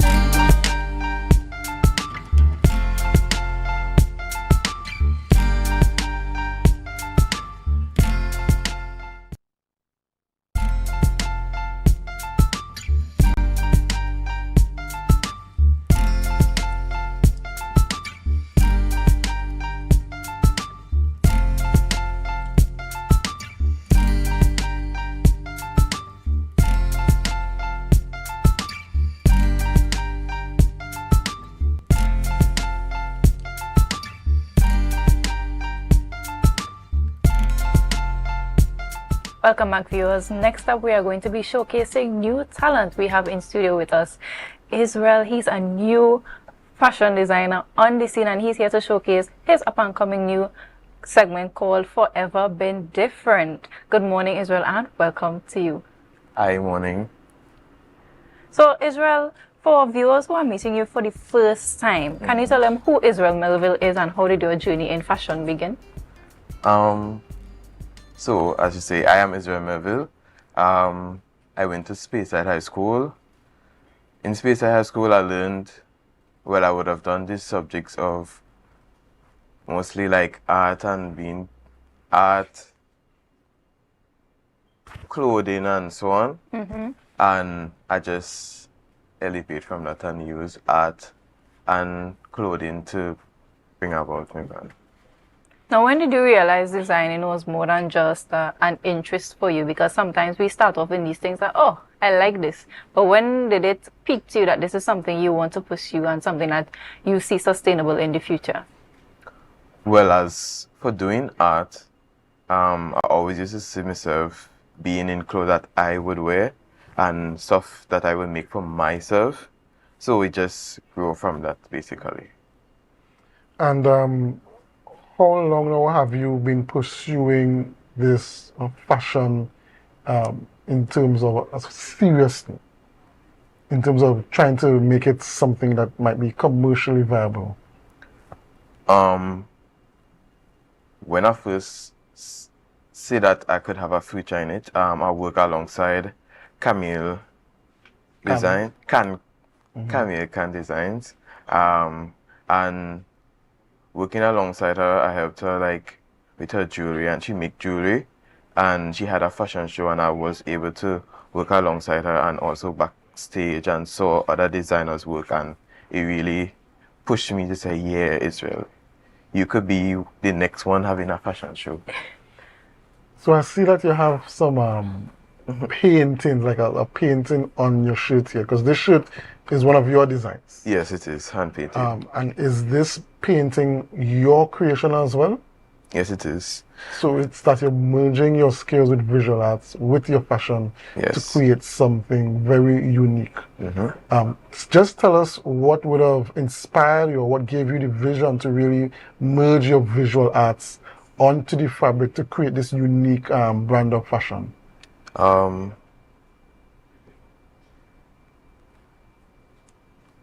don't know, it was just like a flow for me. It's more like, you know, art, and then, well, doing art, we had those to do surface treatments, and hand painting was my favorite. Although I did block printing and other stuff, hand painting was mostly my favorite because I did painting and mixed media and graphic designs in visual arts. So I just merged that with. Now, your upcoming brand is called Forever Been Different. Why that name, and what does it represent for you? A very good question. From small, I would always not want like toys and so on. So like anything art related, buying crayons, coloring books, I would have never want toys or those stuff. So I would more gravitate to coloring books and so on. So from a long time, art has been a love and passion for me. And with that, I just grew from there and stood out. Yeah, it stood out. No, you did something earlier this month, actually, a fashion show earlier this month. Just speak to us about what that experience was like participating in that fashion show earlier this month. So much love and appreciation passed, because just seeing my pieces come down the runway by my models, it actually made me cry at the end, because I was super proud of myself, and it was just a whole dream that I wanted a fashion show. So yeah.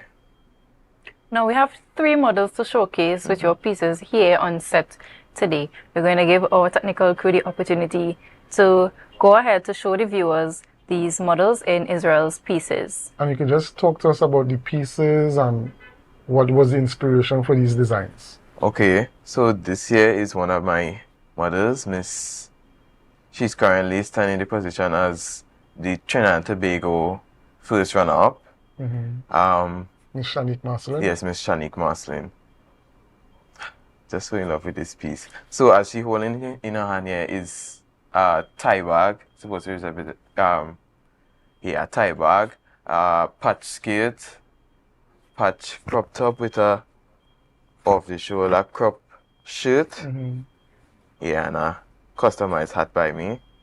The piece, the collection, that ensemble seems very sort of obscure sense of art that you created. Is it that you like to work in that kind of obscure kind of way, abstract kind of artistic kind of way? Yes, abstract, patchwork, recycling. Yeah, that is all me. So you're on the sustainable side of fashion, and I know we're venturing into that aspect of fashion now worldwide, and I'm happy that as a young person you're able to reflect that in your pieces. So who do we have up next?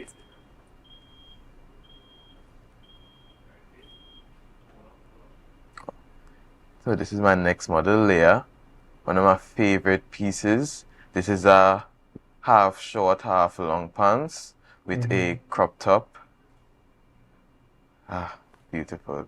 And one of my designer hats, I think this one was hand painted on the side, well, and again to see the side, But yeah. You know, Akinlabi, I've always loved the cowl neck, you know. Well, There's I'm something looking at so this. flattering about a cowl neck. Yes, I'm looking at this. A very unique top. You said this was a crop top, but there's the cowl on the neck. Mhm. But it also seems as though it's made, if I'm not mistaken, it's made of cotton.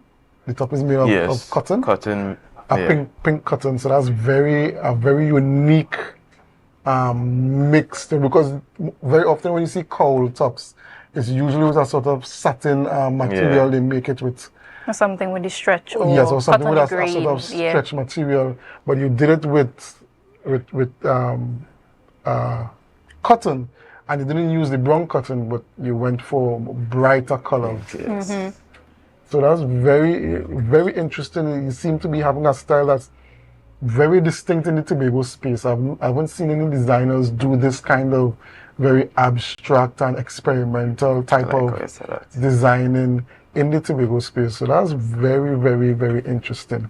And so who do we have up in the final as the final model? Okay, so he's a sibling of Leia. Yeah, so this was a half and half pants. With And that's a patch tie? That's a patch tie? Yes, it is. And also, well, the hand painted abstract design on the next side with the hat. So talk to us about the paintings on the fabric. How is it a print of the painting, or is it the actual painting on the fabric? The actual painting on the fabric. Very talented. How does that stay in terms of Stay. when you wash your clothes and that kind of thing? How do you get the design to stay on the clothes itself? Actually, I use acrylic paint, and normally that tends to stay on the fabric well. Also, with this, as you saw, and this is washed. I think all the clothes was washed before wearing back. So there's a durability, even though there's a painting on it. There's durability with it long-standing. It wouldn't compromise the design or anything like that. No.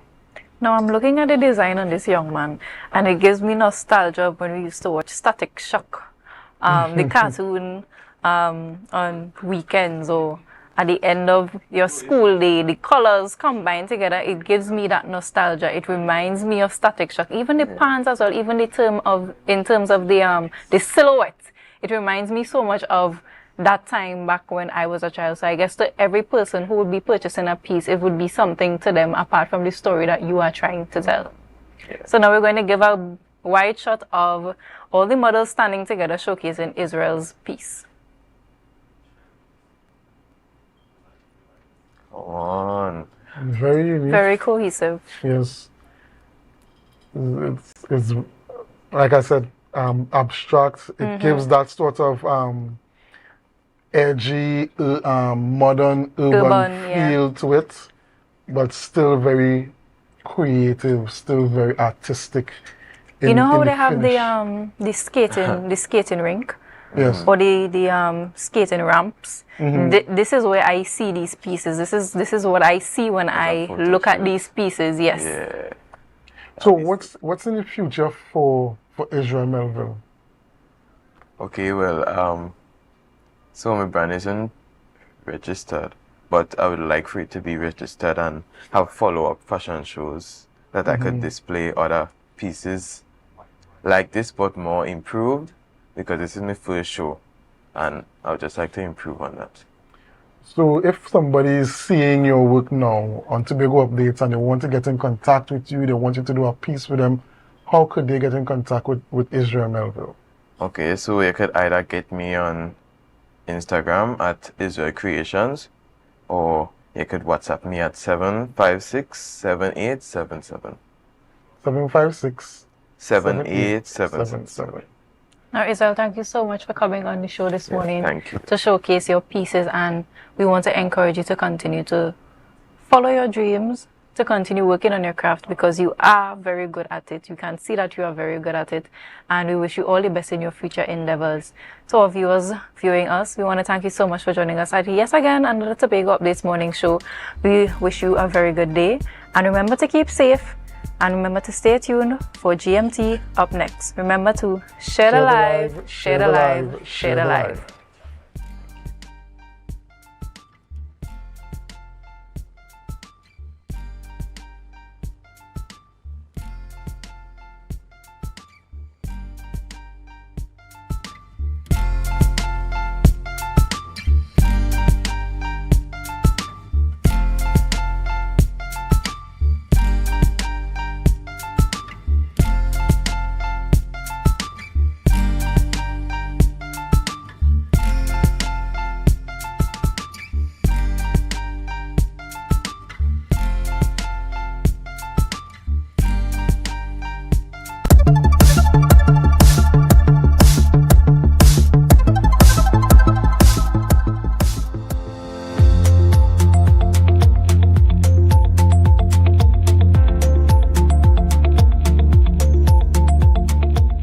This year's summit, it takes a slight different approach compared to last year. Based on the persons who had came, the students who had came, we felt that we should have a section focused for the students because that is where the agri-technology would start from, where the innovators are. So this year we take our focus on the students as well as we incorporated different persons within the country of Trinidad and Tobago. And we got exhibitors from right here on this island who are invested in innovation and agriculture and technology. Produce Tobago is an online multi-vendor marketplace website which facilitates buying and selling along the agricultural value chain. So if you are selling agricultural inputs like fertilizer or seedlings, you can sell on the website. If you're an agro-processor, you could also sell your pepper sauces, your nuts, that sort of stuff on the website. Even if you provide agricultural services, as it says, it's agricultural technology, and I think that this is innovative in and of itself to bridge gaps in the agricultural landscape. So I felt like it was important to bring it to the people of Tobago. I help companies, farmers, food processors, anywhere along the value chain, build and implement their food safety and quality management systems, as well as an educator, because that's where it starts. I think that it is important because it helps you not only be current and up to date, but with so many changes happening in the climate, it's important to leverage technology so that you don't be at a loss. Why not use the technology that we have available to us? Don't be afraid of it, to empower your operations so that you can be more efficient, effective, and profitable in the long run. I'm here at the summit today to learn more about agriculture and to know how far agriculture can get. So normally I might think, well, agriculture is hard work, you had to labor, but coming to the summit teach me that how, well, agriculture is getting easier. It's indeed a pleasure to be here today at the summit. On one hand, we're here to learn and grow as well because, you know, with education, it's a thing that you keep learning as you go on. At the same time, we're also here to provide information on the impacts of forestry and the relevant information to stakeholders who will be here today.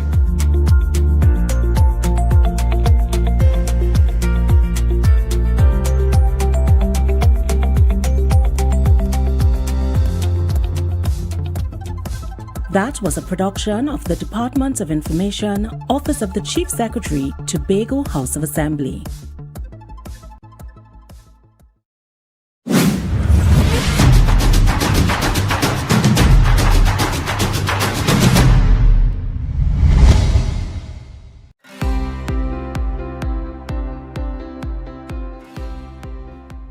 World AIDS Day has been recognized since 1988.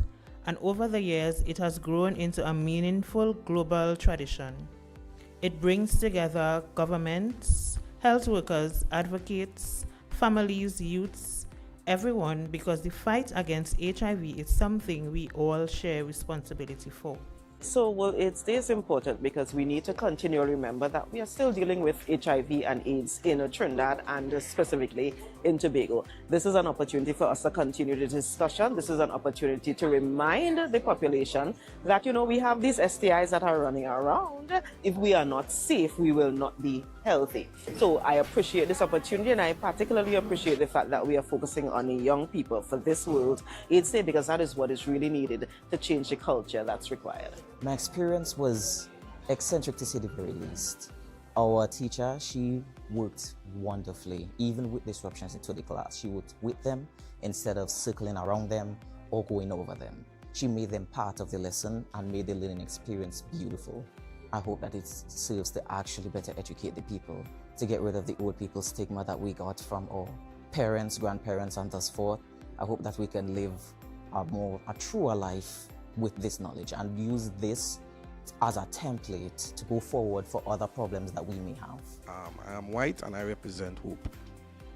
Hope says your diagnosis is not your destiny, and today we stand on that truth, and we aim to change at least one mindset every time we speak. Empathy reminds us they are living with HIV, not dying from it. Oh, boy, see master. I'm going, boy.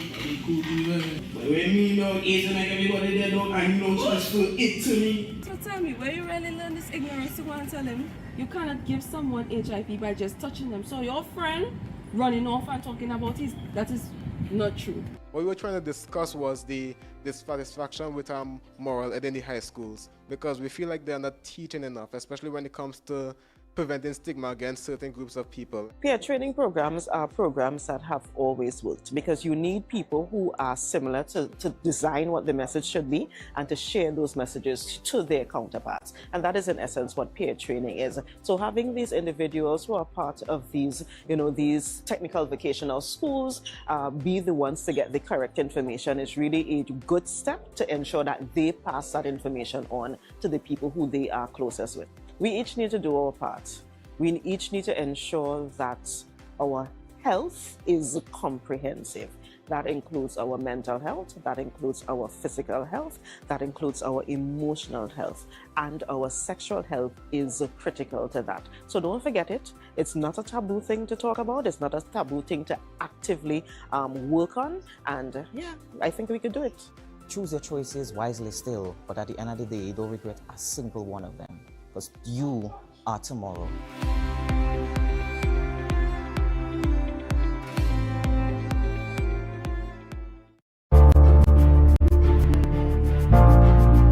You're viewing Tobago Updates Television, your exclusive gateway to Tobago, broadcasting the beauty of this island paradise to the world.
Guys, whenever you see me sitting here, because we're about to have those conversations that you want to have, while I ask those questions that you want to ask. Stand by.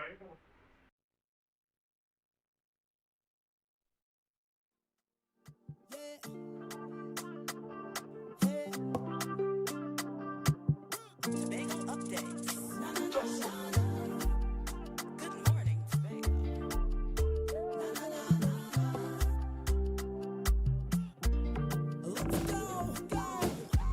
It's a brand new morning, rise up to a brand new dawning as the passion start to rise, the energy fill the skies. Good morning, and welcome back to Good Morning Tobago right here on Tobago Updates. I am your host, Chanel Felix.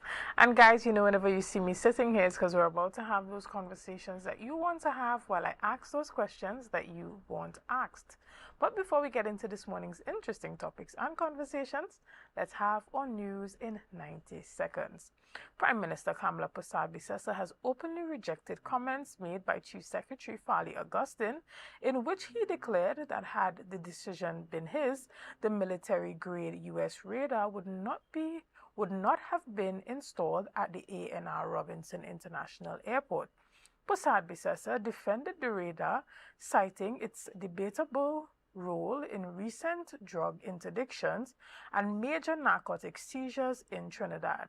She also added that this U.S. Trinidad and Tobago partnership included humanitarian projects as well as security training.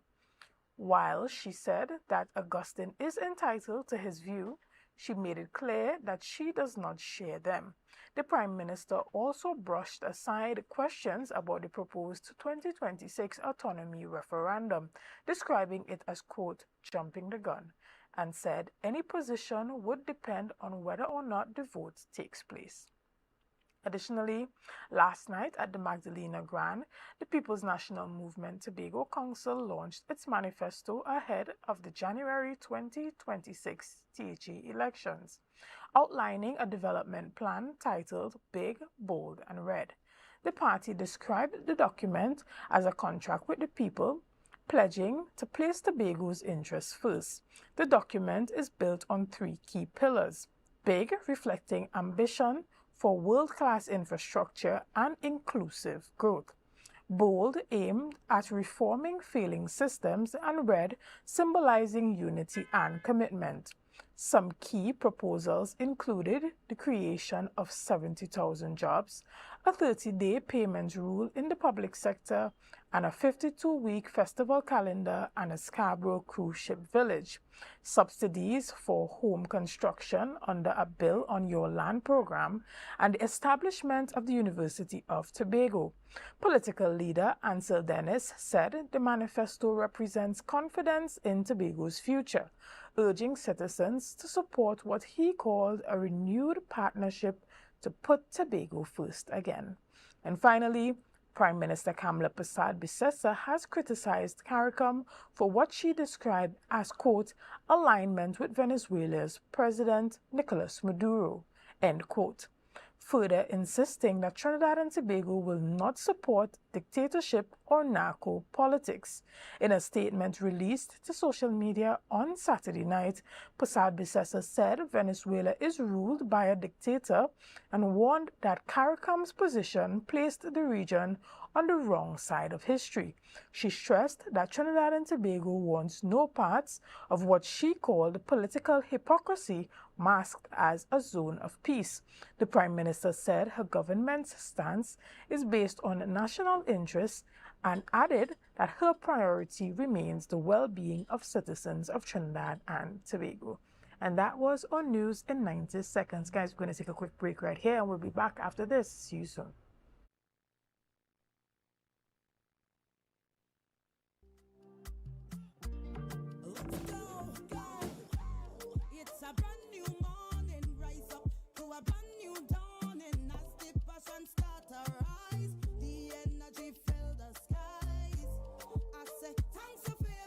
It's Christmas time again, and if you're looking for somewhere to get all your Christmas decorations, you'll find the right place.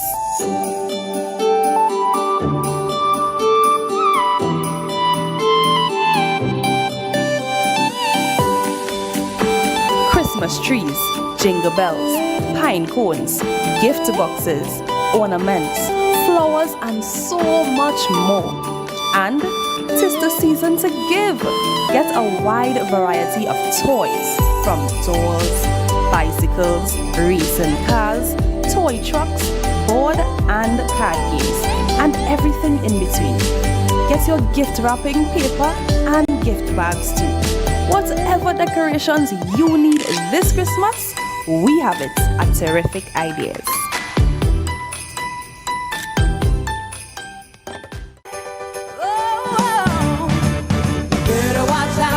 You better not cry, better not hide, I'm telling you why. Santa Claus is coming to town. Santa Claus is coming to town. Santa Claus is coming to town. Hey, he's making a list, he's checking it twice. He's gonna find out who's naughty or nice. The Elections and Boundaries Commission wishes to inform all qualified persons who are not registered or are in doubt about their registration status that the electoral registration for the upcoming Tobago House of Assembly elections has begun. There are 8 days left to get your name on the revised list of electors. The final day for electoral registration is Tuesday, 23rd of December, 2025. Check your registration status on the EBC's website at www.ebctt.com or visit your registration area office to ensure your correct name and address are on the preliminary list of electors. To vote is your right, but you must be registered. For further information, please call the EBC hotline at 785-8206 or 785-8211. A message from the Elections and Boundaries Commission, your partners in democracy. Coconut's Cafe, the buffet restaurant that specializes in all your tasty local dishes. For breakfast and for lunch. Breakfast includes coconut bake and sada roti, served with chokers, buljoil, and sausages in tomato sauce. Not forgetting beef and cheese pies, shepherd's pie, macaroni pie, and rice in various styles. Meat served in a variety of flavors, garden salads, and pasta salads. All this accompanied by fruit juices, coconut water, your choice of a great combination to appease your taste buds. So call us today to order, as we are here to accommodate your busy schedules or if you are having a cooking day off. Ho, ho, ho, ho! Merry Christmas! What's on your Christmas wish list? And can you do it with $75,000 at 0.75%? Bethel Credit Union is making your Christmas wishes come true with our 75 in 25 Christmas loan sale. Get up to $75,000 in loans at a special 0.75% interest rate as we celebrate 75 years of service, strength, and community. So, whether it's home upgrades, holiday travel, or treating the ones you love, we've got you covered. Bethel Credit Union, we see you and we're here for you. Find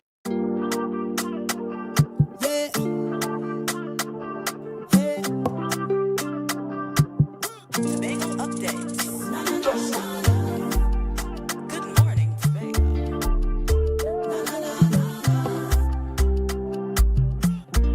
Let's go. It's a brand new morning. Rise up to a brand new dawning. As the passion start to rise, the energy fill the skies. I say thanks for favor to wake up and hear me neighbor. 60,000 people strong, and the vibes is never wrong. We are beauty, we are power, we are people in the sun. We are beaches, we are rivers, we are melanated ones. We special and there is no denying. Tobago is number one. I am you and you are me. Together we stronger. And welcome back to Good Morning Tobago right here on Tobago Updates. Guys, this morning we jump straight ahead into our conversations and we'll be chatting with Nkosi Phillips, political leader of Unity of the People. Good morning, Nkosi, and welcome. Second, good morning to you, Ms. Felix, and good morning to Tobago Updates, and good morning to Trinidad and Tobago, and by extension, those who are listening internationally. Good morning.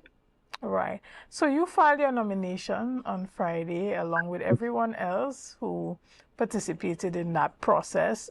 And there was a lot of fanfare and a lot happening specifically in that station in Buku at the Multi-Purpose Center. But in all of it, you emerged as a successful nominee for that Buku Mount Pleasant seat. Tell us a bit about, making that decision to compete in this election yet again. The process was smooth, and for me, I think I did my first, or the first person there, did it, got through successfully, and then left because I had other commitments in Trinidad. As I said, Unity of the People, while others may think that we not heading anywhere and wasting money and wasting receipts, at the end of the day, if you look at it, Unity of the People is still standing while the other political parties have given themselves and thrown the hat and thrown the ring out, thrown the hat out of the ring. We will continue to push as much as we can. We have a number of years to get stronger and to build. And as I said in my first time coming in election, we will contest every single election until we get bigger, until we get better, and people recognize the work that we're doing, and until people recognize that we are for the people of Trinidad and Tobago, not about our pockets and our finances. Do you find that the party unity of the people is gaining traction and growing, as you're saying, based on the fact that even for this election, you are the only candidate running in this election under your political party? There's something called strategy, and strategy has always been used to, in this election and elections past and future going forward, to see the kind of people who you're dealing with. How do you deal with the type of people in your society and community and other issues that we do going forward? Traction. Yeah, we might get a traction, we might get momentum from persons saying, yes, you're doing a good job, yes, you're talking sense, yes, you're doing, but at the end of the day, we still have persons who are politically illiterate and persons who are hateful and bashful and don't even want to accept the fact of what is true representation compared to the ones who paying them to be getting themselves into representation. In terms of traction, we have unity of the people under my leadership. We are where we are supposed to be today. We are acknowledged by the people who we wanted to be acknowledged by. And we are still continuing to try to work on that acknowledgement and respect from the people of Trinidad and Tobago, especially Tobagoans. Understood. But you held a call for candidates nominations just a few weeks ago, and now you are here as the lone person. Is it that that process did not go successfully? No, it was not, because we had persons coming. I don't know if it's a game for some people. They come and say they're interested and then they're not interested. And if they're trying to find out who we're going with or whatever. So, we don't waste time. This election and Tobago's future, or Trinidad and Tobago,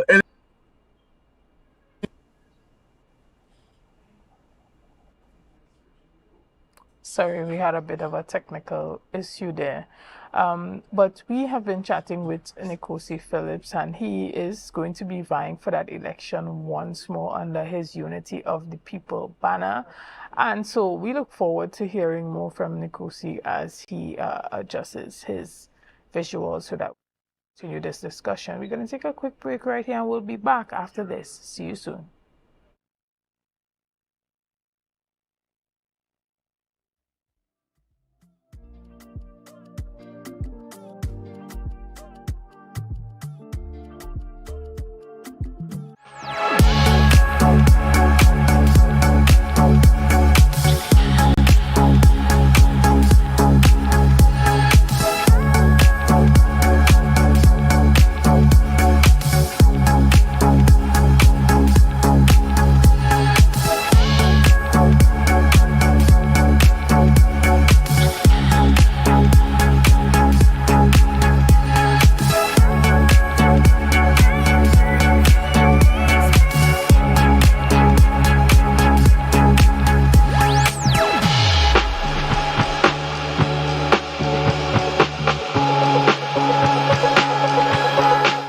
It's Christmas time again, and if you're looking for somewhere to get all your Christmas decorations, you'll find the right place.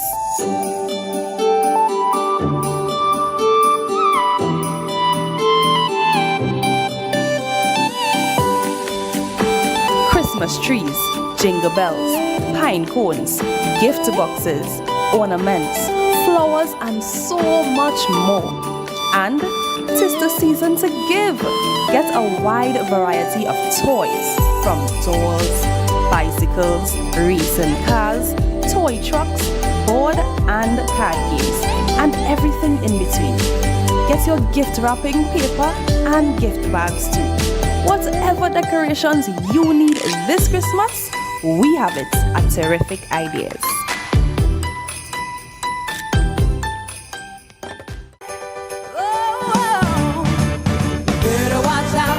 You better not cry, better not hide, I'm telling you why. Santa Claus is coming to town. Santa Claus is coming to town.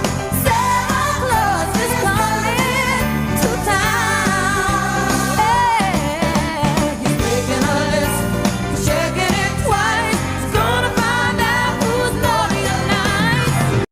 Todd's Cafe, the buffet restaurant that specializes in all your tasty local dishes. For breakfast and for lunch. Breakfast includes coconut bake and sada roti, served with chokers, buljoil, and sausages in tomato sauce. Not forgetting beef and cheese pies, shepherd's pie, macaroni pie, and rice in various styles. Meats served in a variety of flavors, garden salads and pasta salads. All this accompanied by fruit juices, coconut water, your choice of a great combination to appease your taste buds. So call us today to order, as we are here to accommodate your busy schedules or if you are having a cooking day off.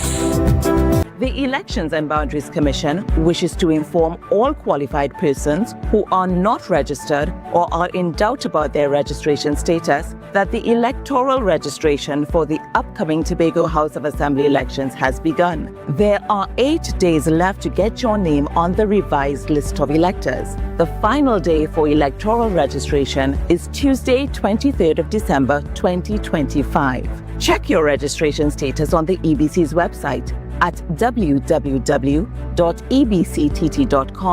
or visit your registration area office to ensure your correct name and address are on the preliminary list of electors.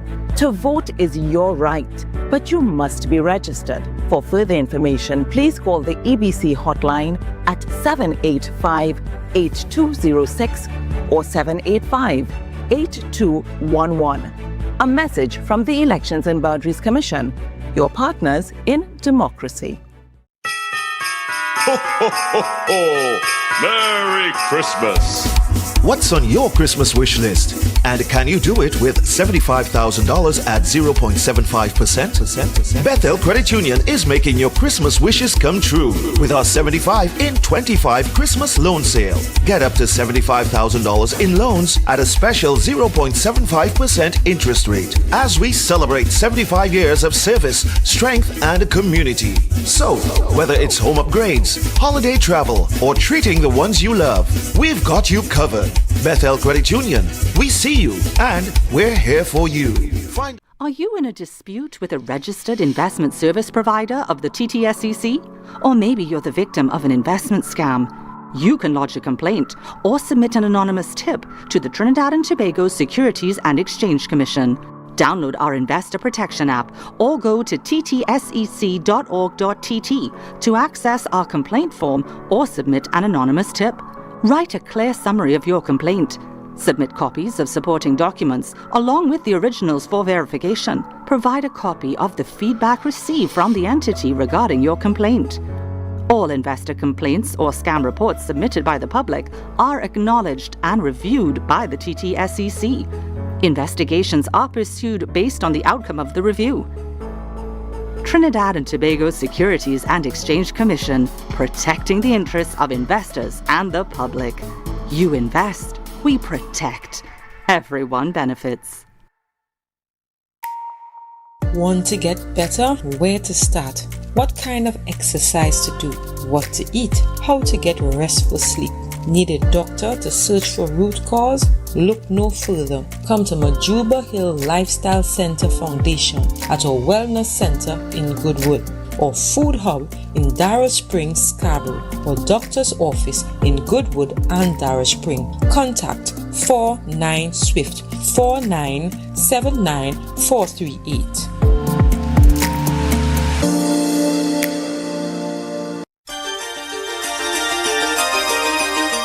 Ho, ho, ho! Merry Christmas, Trinidad and Tobago!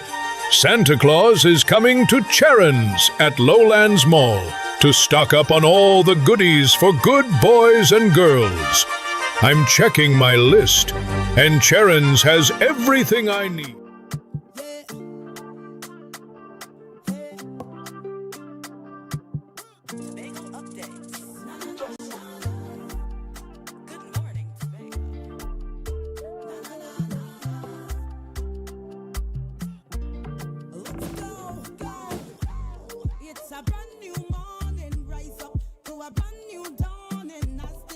Good morning and welcome back to Good Morning Tobago. Now we have back joining with us Nikosi Phillip. Good morning and welcome back. Good morning. Sorry about that. Technical difficulty. Sorry about that. Totally understandable. So we were talking about, the process of getting persons involved and active in helping to grow the vision and the mission of unity of the people. But even as it pertains to your vision for Tobago, particularly your vision for the people of Buku Mount Pleasant, give us a bit of an insight into why you have put yourself forward and what you are offering to the people of that district. The community of Buku Mount Pleasant has been neglected. And you know what's funny? Is that they complain year round for the 5 years. My phones have been ringing, messages coming in. This one are doing that, this one are doing that. And the fact that some of them are the persons who are the ones complaining is the one who jumping up the ones who are now in the two political parties. And they say morality has a own, politics has a morality of its own, but it's not a politics at all. It's human beings. And what I see for the value of Buku Mount Pleasant, I don't know if the others will see, but they will see it because at the end of the day, it's about creating history for a party, putting themselves in politics to fill their pockets, help their family, and that's about it. When my vision for the community is to rebuild, restore, and to reenact things that are supposed to happen in the Buku Mount Pleasant community. We have roads that haven't been fixed. We have the Buku field has been neglected for years. Mount Pleasant needs ground fixing in these roads, various roads. The community young men that we need there, we need to put them on entrepreneurs development programs to help them build the community as well. We need to fix certain things that needs to happen. But yet, everybody's just gullible. Once money is passed, that's about it, So at the end of the day, the unity of the people will continue to put ourselves out there. And it's not like we don't have a manifesto. It's not like we don't have plans. It's not like we don't have a vision. And the vision is not about unity of the people. The vision is what is needed in the community. Because we did our research. We had persons going around looking at different parts of the community of Buku Mount Pleasant, Canaan. I think we have a piece of Canaan. Looking at where needs to be fixed. What needs to be fixed? The social development of our young people. And, at the end of the day, we put things out there. We put things where people are looking at, where am I getting funding? That is the most stupidest, ridiculous thing. Do you ask the other political parties where they're getting funded? Because those political parties have big money to build big truck. But when they lose or win the election, when they go to them for assistance, we don't have no money, and no money coming yet, and we don't have this. So what's the difference? Understood.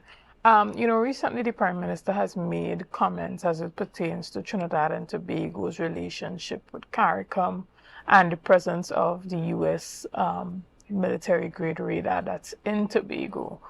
From your perspective and the perspective of unity of the people, where do you stand with these comments, and where do you think Tobago should be as it pertains to this comment specifically as we look at the Tobago Autonomy Bill?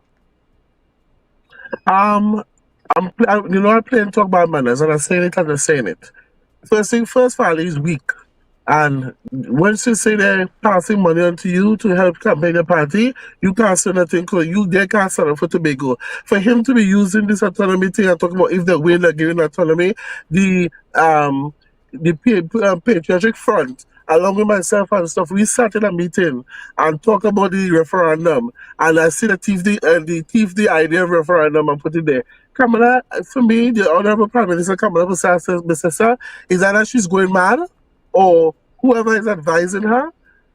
I don't know what they're trying to benefit, because at the end of the day, her statements is reckless. Her statement has sank Trinidad and Tobago, and Trinidad and Tobago citizens who are gullible and they're just going with the code, you're going to feel listener. And I'm not saying this because I have added information, but they're going to feel it because, one, CARICOM is needed. That is all brothers and sisters, whereby the U.S. is miles away. The next thing is, you are not advising the public. The public does not have any information because the opposition leader, Penelope Beckles, and them asking questions in this parliament. You all are refusing to ask for questions, but yet we have to go on based on what is in social media and especially what is on international media. Imagine international media is giving us more information than our Trinidad and Tobago media houses. and I do not agree with her statements. I am not in support of what she's doing and signing with the US. And for me, it does not benefit Trinidad and Tobago. Let me tell you why. The US still have a restriction on the visas to Trinidad and Tobago at a certain level. They also have a three-level warning, a restriction of coming to Trinidad and Tobago. Nothing the US does benefits Trinidad and Tobago. It is benefiting Kamala Business and her government and her drones. That is all it is. It is not benefiting Trinidad and Tobago. You put 100% tariff on CARICOM, and CARICOM is what the nation and who buy all goods. I am telling you, I am saying it now. The people of Trinidad and Tobago, especially the Tobagonians who are gullible, are not saying anything. I don't care about the SOE or whatever it is. When it comes to our safety and security, the people need to protest. They need to say something, but everybody's staying quiet. So who am I to say anything? So let everybody stay quiet.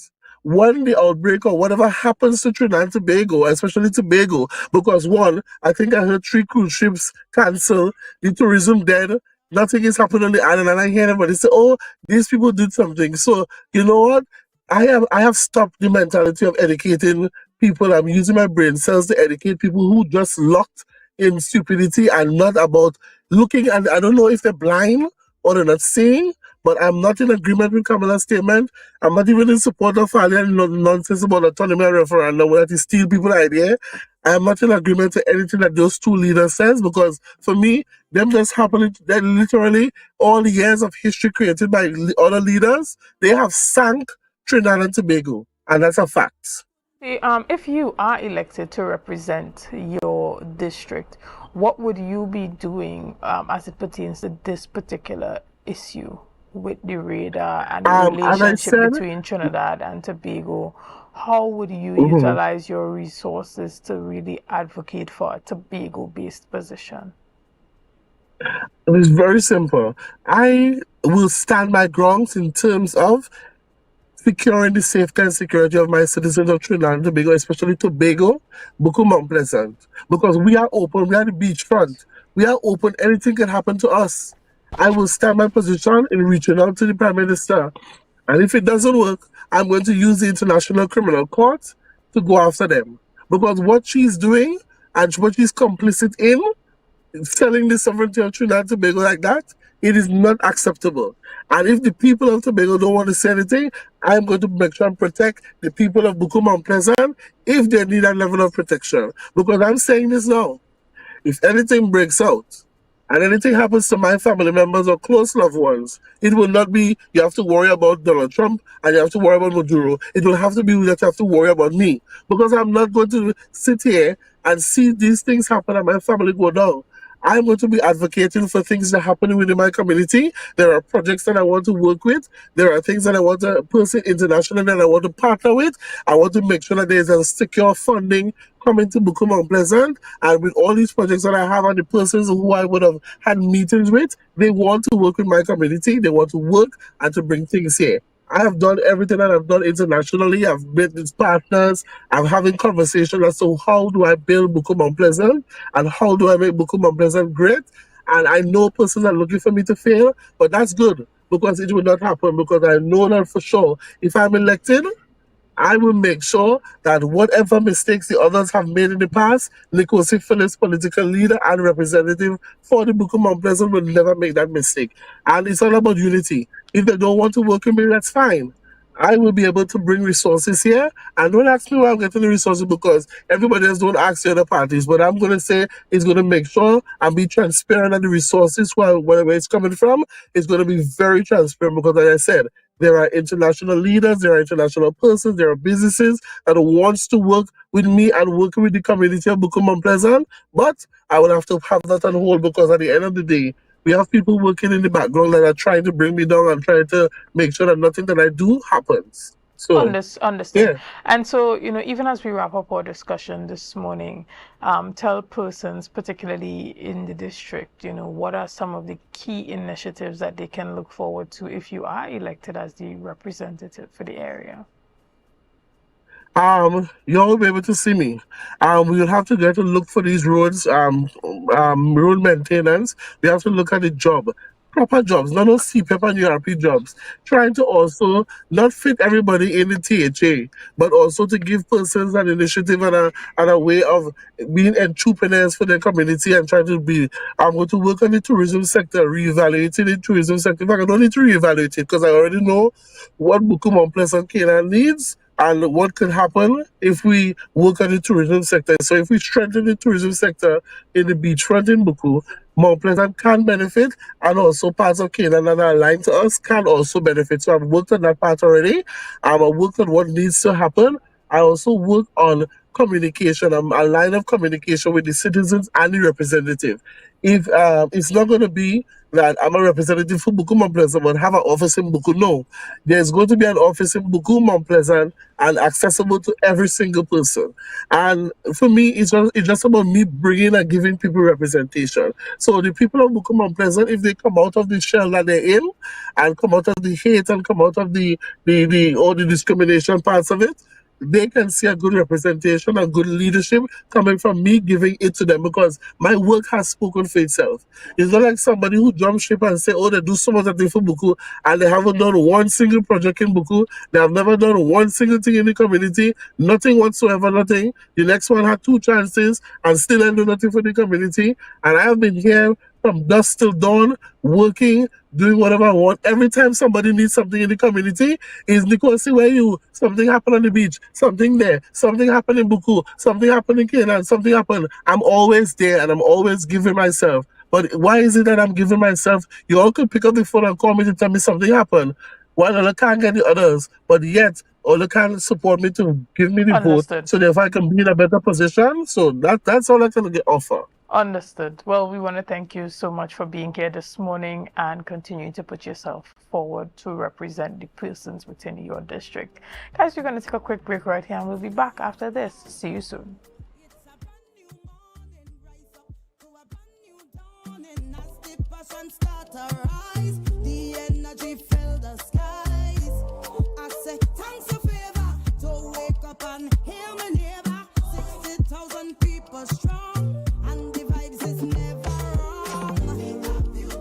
Tobago. This coming Wednesday, 17th December, is the last day to buy your winning ticket for the Queen's Royal College 3-car raffle.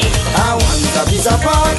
I want a piece of pork for me Christmas. First prize is a luxurious, fully loaded Royal Ride Ford Ranger. Draw date Saturday, December 20th at the school. Tickets only $100. All proceeds for the further uplifting of the school. Tickets available from islandetickets.com. Stumpy's Emporium Canaan, Cad Supermarket Lowlands, Terry Brown Supermarket Mount Pleasant, Pablo Supermarket Argyle, Miles Almondos and Company Limited Scarborough, Yachts Marketing, TB Mart Bonaccord, Cost Cutters, Sharon Bookstores Lowlands, Police Credit Union, Caribbean Jewelers Lowlands, Jade Monkey Bar Milford Road Crown Point. Don't be lucky and coward. Get your tickets now. Queen's Royal College Christmas 3-car raffle.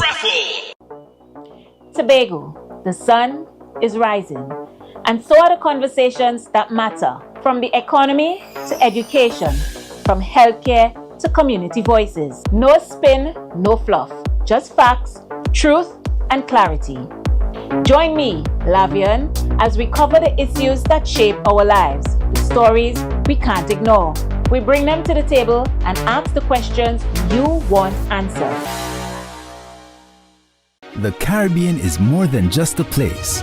It's a spirit, resilient, vibrant, and full of possibility. Rooted in connection, driven by community. It's who we are at the heart of everything we do. For over 150 years, we've been right here, invested in the Caribbean, its people, and its progress.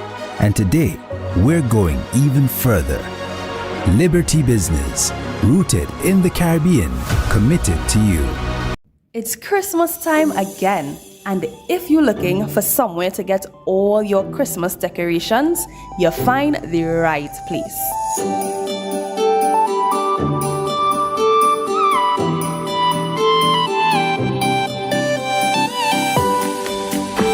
Christmas trees, jingle bells, pine cones, gift boxes, ornaments, flowers, and so much more. And 'tis the season to give. Get a wide variety of toys, from dolls, bicycles, racing cars, toy trucks, board and card games, and everything in between. Get your gift wrapping paper and gift bags too.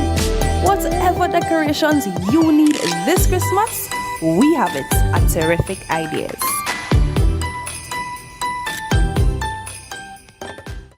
Our world is filled with rhythm.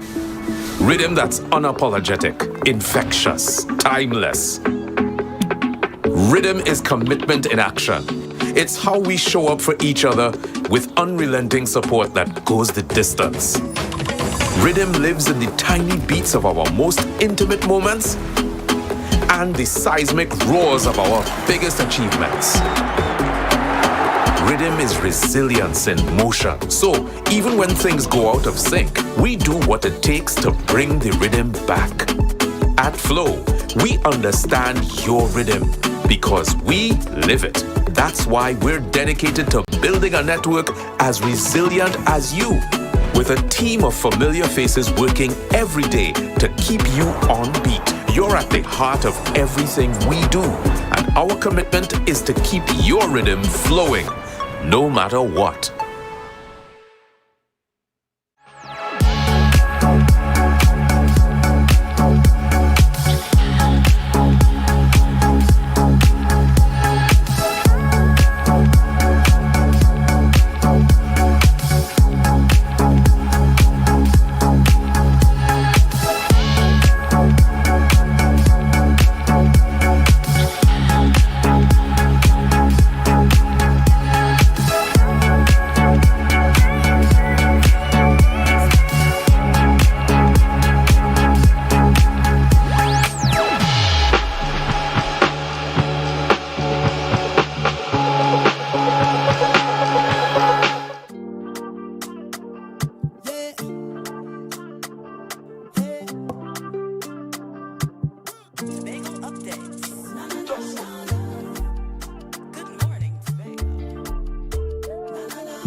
Good morning and welcome back to Good Morning Tobago right here on Tobago Updates.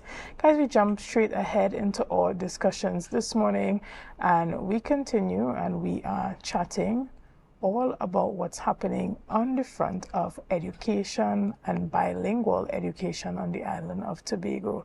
This morning we are chatting with JL Alexander, who is a bilingual communication specialist, and we will be talking about breaking the stereotypes of learning a foreign language. Good morning and welcome.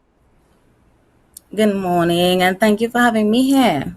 No problem. Now, let's first talk a bit about the school, Por Amor Adios, if I got that correct. Very good. Por Amor Adios, yes. Excellent. So, Por Amor Adios is a non-profit organization that provides assistance to migrant families. As of right now, they operate a small private school for the migrant children, and those children follow the regular Ministry of Education syllabus along with other resources to help them stay engaged while they are in our island, while they're in our country, because every child has a right to an education. And so the school's goal is to ensure that while they are in this transition period, that they can have an education of some sort and a very quality education. The teachers, they are qualified, very experienced, local majority, and they assist the children every day. They follow the school schedule as regular.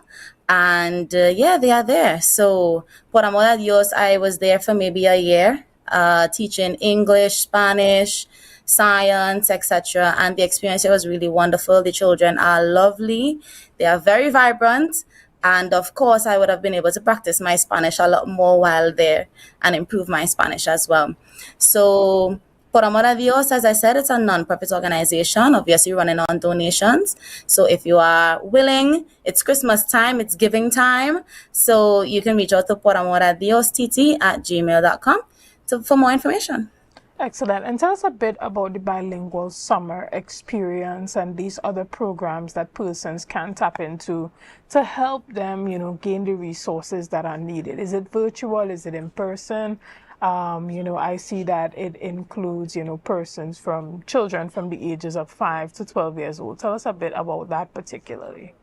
Yeah, so the bilingual summer experience was founded and initiated through the Two-Tongue Institute, which is our language learning institute. We are all about learning languages in unique ways. So our first major initiative was the bilingual summer experience, which we did this year, and it was a total success. We invited local children to come and interact with Spanish-speaking children, and they all learned Spanish through interacting. Every single day, it was games, working together, teamwork, team building activities, learning about different cultures, sharing about different cultures. And the main goal was so that they can learn Spanish in a way that is not intimidating and in a way that children typically learn, which is through play, through interaction.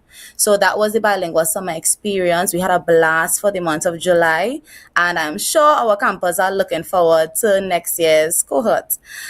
We also have, under the Two-Tongue Institute, we have a kids club coming up next year, which is essentially a membership club where we are going to move the bilingual summer experience into a more frequent setting. So, for example, twice a month, we join, whether it is at a play park or at the movies, and it's all about interaction and building that tolerance for different cultures and building that awareness of different cultures, and also, of course, promoting the learning of Spanish language, which is so important. We also have CSEC classes coming up next year and different initiatives, so for persons to look out for.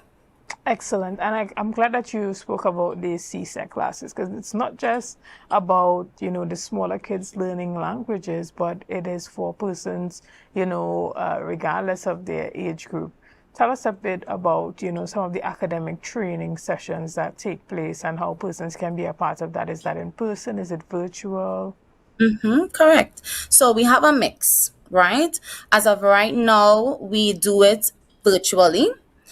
From next year, we will go back to that mixed setting because we know that different students learn differently, and some persons may absorb the information virtually fine, but others may need that physical interaction. So, for example, for our CSEC classes, we usually have an assistant or an intern who is Spanish speaking, who is usually around the age of 14 to 16 as well, to assist them in improving their orals, improving their writing, improving their reading. Because what we realize is that as much as we teach Spanish in our local schools, that interaction with a native is one of the missing links for that we don't have for persons to actually absorb the language, to have that confidence when going into their exams, especially the oral exams, which persons are usually a lot intimidated by. So we try to bring in some native persons to help break that ice, so that when they do go into their CSEC exams, they are fully confident, they can speak, they can understand,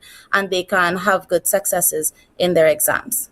Right. And so, you talked about a broad spectrum approach as it pertains to getting persons of all ages involved, active, and excited about learning new languages. When it comes to adults, particularly adults in professional settings, why is it important for, persons, whether it be in the legal fraternity, security, or education, medical field, to want to pursue a second language? Perfect example, the hospital. I have been contacted on multiple occasions from different colleagues of mine, not from, publicly, but from private persons, to assist them with medical Spanish. And I think that that is a really great example, because the Venezuelans, Cubans, Dominicans, all the Spanish-speaking persons at some point are going to need some medical assistance.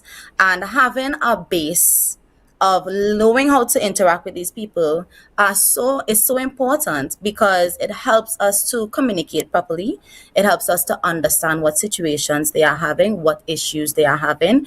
It helps us to also build a better, more diverse culture in Tobago, especially where persons can come and confidently know that they are going to be assisted, and that language barrier is not an issue that is going to repel them from getting the assistance that they need. For another example, lawyers especially, it's so important. Why limit yourself to only English? There's a whole wide world of Spanish-speaking law that you can tap into, that you can grow into, to expand yourself and to assist others if that is your passion.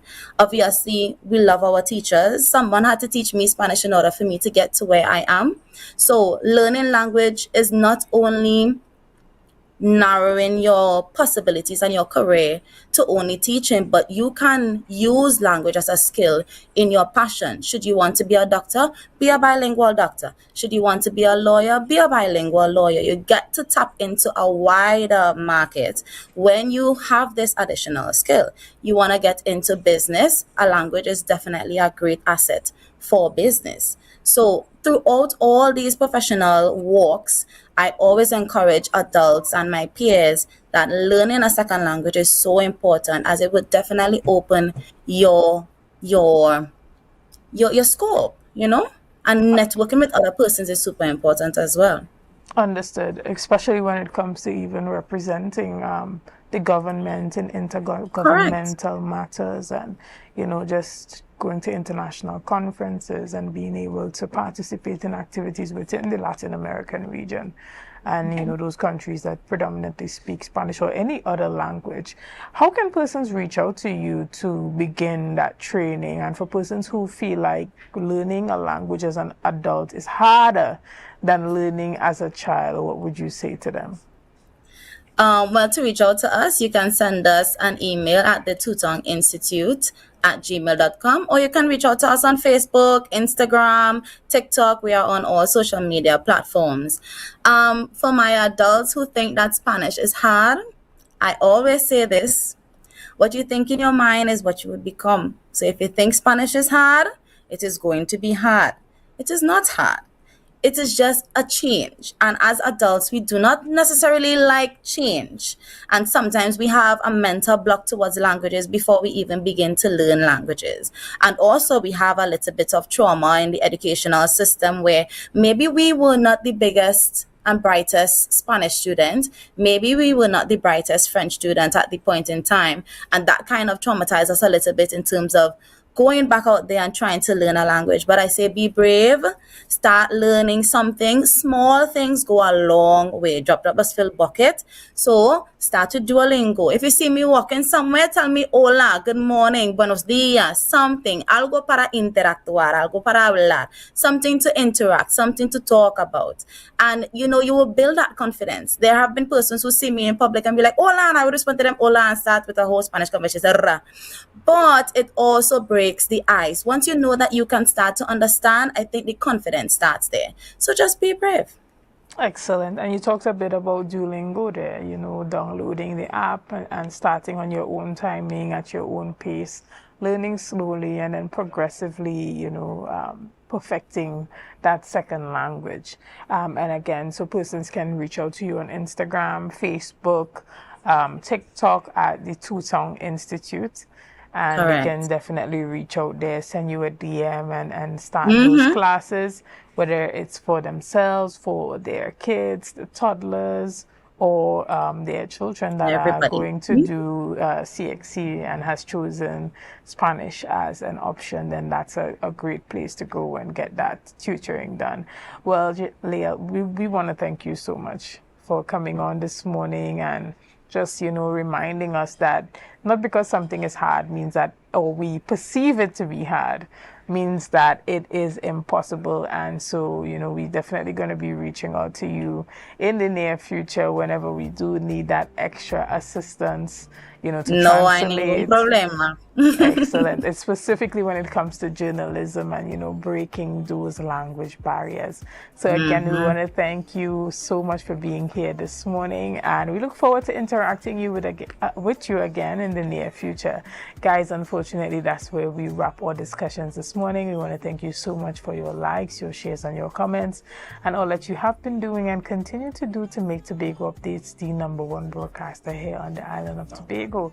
Remember, I am Chanel Felix, and have a great day and an even better Christmas season.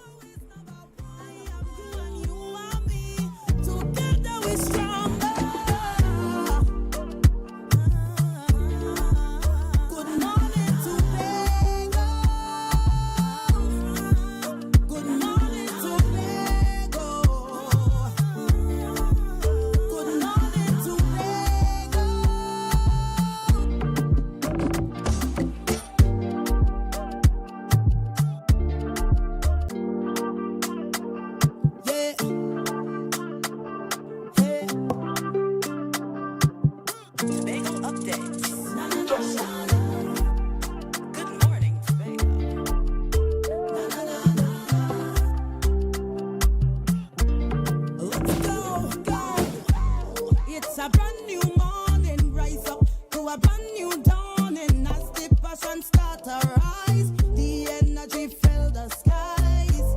I say thanks for favor to wake up and hear me.